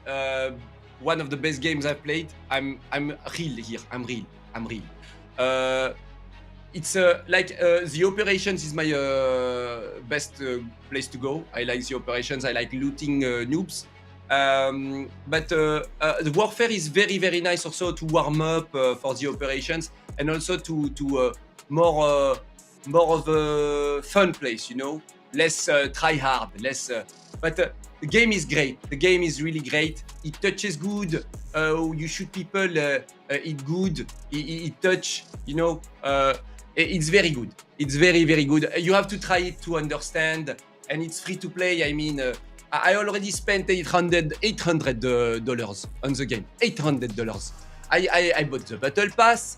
I bought the wow. spectral screen. I'm a good client. You see, I'm a good client. Dude, Locklear, I love your energy, man. Every time you're in this booth with me, we have a good time. We gotta let you go. I know you've got some more streaming of Delta Force to do. You're an operations phenom. You're great at warfare as well. Shout yourself out. Tell people where they can find you, and then any other final words you have for the broadcast. They can find me by downloading Delta Force, and I will be in the Barrage Zero. Okay, thank you. You find me in Barrage Zero in administration, and you give me the loot. Thank you. Enjoy the game. Incredible. You know where to find him. He said, hop into operations, find me an admin. I'm going to take you all out. I love Locklear, man. The French were on top for a reason, led by Locklear as well as Gotaga. Just an incredible captain core there, and obviously an incredible list of players. Shout out to Locklear. Energy always infectious. But reflections, what a day, man. We got to see so much, not only in trench lines, but just from all of our different countries. I'm incredibly impressed and really excited to see what Delta Force has to offer down in the rest of this event. But look, at the end of the day, folks at home, I'm sure you had a lot of fun as well, and I'm excited to talk about a few things because yeah, we had not only our winning country, but let's take a look back on some of the best plays from the day as we keep you updated on the rest of the pricing that we have to calculate. Here's a quick look back on that last game. Taylor, talk to me about what you saw. First off, great start, flawless start, in fact, coming out from Spain, right? One of the most dominant A captures we have seen on broadcast. In fact, they did so well, I think they only lost ultimately 10 or excuse me, 30 tickets. And then they go right back up to 400, which is the max amount of tickets you can have. I was so impressed with the start of not only him, but also just coming out for Spain. We were looking at Mixwell. Mixwell was on fire. I think he went 20-0 to start off the game. So 20 eliminations, 0 deaths. Just one of the most dominant performances. And even C, right? They captured, we don't even really have replays over in the trenches because it went so quick. All right. So we hop straight to C objective, which went just as quick. And once again, what do, goes? They jump up to around 400 tickets to head into D1 and D2. United Kingdom were doing everything possible, and Tactical Brit at one point was locking down this right bridge so incredibly well, but he gets antsy. He's got to move. He's not a camper, right? He's got to push up, and he did exactly that. He ends up losing his life, but he will make a return with those off angles with the vehicles, showcasing a new meta, maybe showcasing to the public players out there, hey, this is something I would like to try. And in fact, him staying in that vehicle, Goj, right, just firing missile after missile from a distance, not gonna lie, that's kind of my gameplay. Yeah, and then the final look at the winning moment from the Spaniards. Excited about the win. Mixwell, an absolute demon on the map, man. That dude was different, getting a ton of kills. Very well done to win it. But folks, you might be wondering, what do those standings look like? Let's take a quick look at our scoreboard and see how it all went down, because Taylor, we had a great day today, but we had some individual freaks out there. And here's a look at that last game and who specifically were the difference makers. Look at Tyson TV there in third on the Spaniard side. 52 kills from that game by himself and 52 assists, an unreal scoreline. Shout out to Tyson, had a chance to interview him a while back. I know he's got a lot of supporters as well in the Delta Force community. And then up at the top, obviously the top scorer is going to be that TV Preep Walker, a great scoreline as well to be up the top. Over on the UK side, though, 60 individual kills from Stickinson there in second. Freddy with 59 at the top. Some fun notes here across the board on this leaderboard. Yeah, but also the reses from Disaster to Dog. Shout out to him, man. Living up to the name and going big and going all out. As far as our schedule for today, it was a lot of fun. 3 incredible rounds. Naturally, if you watch the broadcast, first off, make sure you claim your drops if you haven't already, okay? Get those claims in. It's free 99, best price out there. We're talking United Kingdom versus France. That's where we started the broadcast and got to witness France's domination over the United Kingdom. Spain, though, off broadcast, managed to take down Germany. But when we went into round 2, United Kingdom returned, but this time on defense. And Germany put up one of the best efforts I have seen yet. If it wasn't for the 2 back-to-back guided missiles, Germany would have won. And their record would have looked a lot better going into round number 3 to face off against France. But it was Germany and France gets a very quick win, I believe, on the attack. Meanwhile, Spain, United Kingdom, we watched. It goes down to the final objective, and Spain was able to get the win over the United Kingdom. They were frantically searching for those guided missiles. Unfortunately, they didn't have them. We look at the leaderboard, and France is undefeated 3-0, not only when it comes to bonus, but also the score line. They win, but honestly, United Kingdom, based off of them pulling back, remember when they played against Germany? Well, that scoreline actually helped them out quite a bit, but it wasn't enough to overtake France. Yeah, and this is what we're talking about at the top of the broadcast. Very quickly, reminder, the only thing that matters on this leaderboard, because there are 0 ties, is the record. How many wins did you get? And we actually went according to like an order here. 3 wins for France. Spain gets second with 2. United Kingdom gets 1 win, and Germany doesn't get a win today. And so because of that, the bonus points, which is a 20% bonus on your score in case we get to that tiebreaker, doesn't end up mattering at all. So yes, it worked for the UK in that one matchup to have a ridiculous total score line, almost rivaling France, even though they only got 1 win, but it doesn't end up mattering because there wasn't a 3-way tie. So I like the strategy. It almost worked. They were still able to win that game, but they needed to get a couple more wins to have a chance to win. So the scoreline's impressive, but wins are all that matters when there's not a tiebreaker. And because of that, France is your champion. So next up, we've got to talk about some of those individual rewards, though, because I'm seeing people like Westy having some great numbers in that last game on Guardian Angel. Let's see who was our top slayer of the day. Individual most kills between 3 games. Is it going to be from the UK? It is. It's our man, Freddy. Works out for him. Congratulations. You're winning the Kraken V4, Viper V3 Hyperspeed, and the Black Widow V4. Talk about a hardware win. UK, not on top of our overall leaderboard, but a UK player, our top individual slayer. Oh, 3 out of the 5, too. Let's also shout that out, right? UK was slaying out today, and Stada was on your screen a lot of the time. He gets 3rd place overall. But shout out to Freddy, who was at the top of the last leaderboard that we just witnessed, I believe with, 60 or 59 eliminations, tore it up. But what about the reses, right? What about those who were playing the support role? We're talking our Guardian Angels.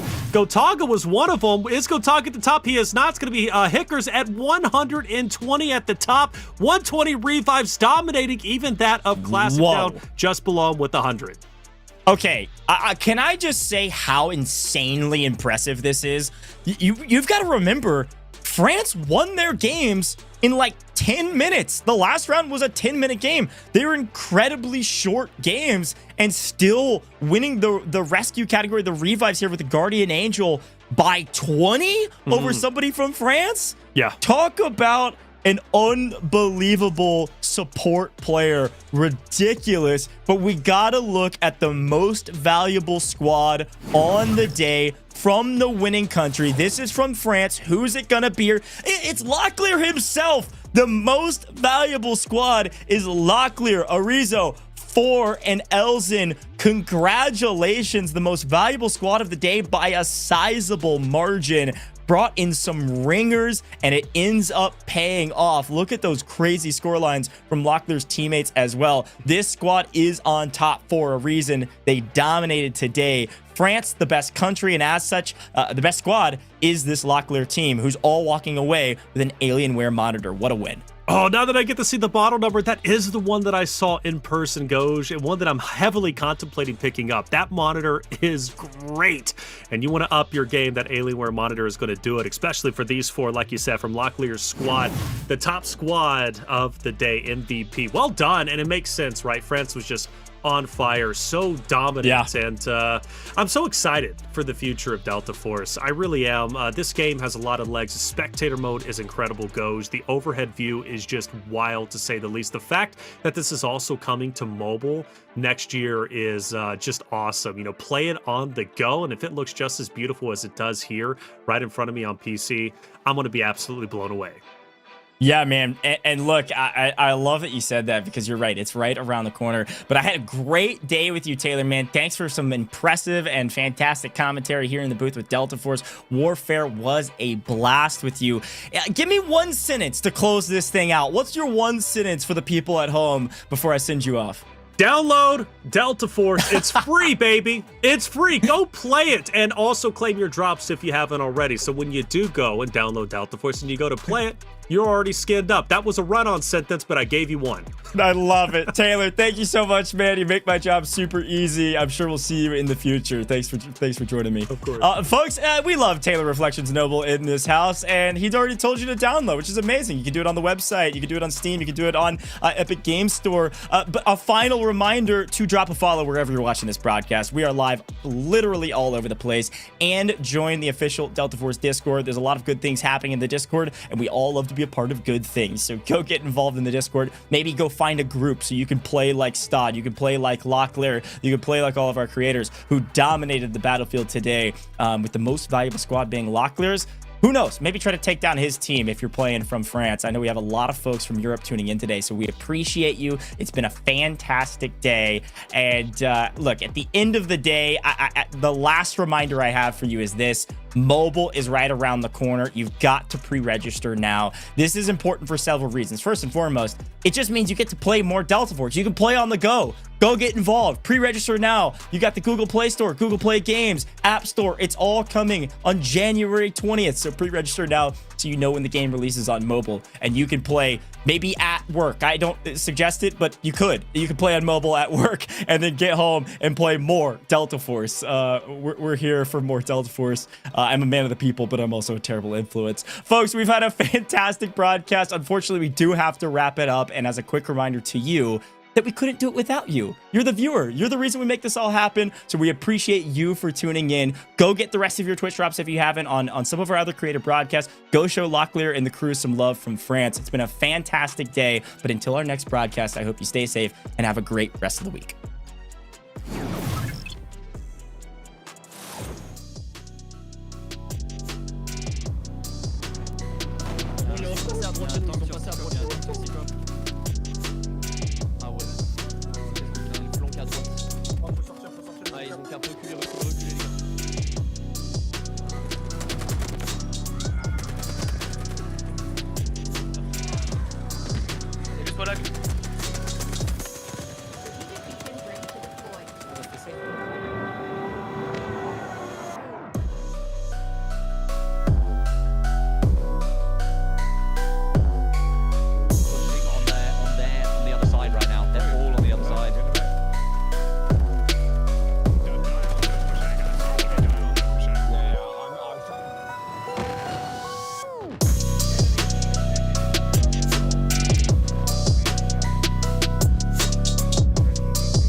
Tocado, muerto. Me he matado 3 a la derecha.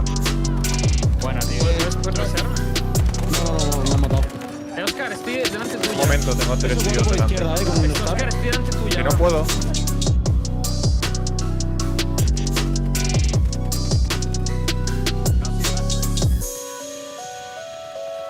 Alright, you mean the middle? Location.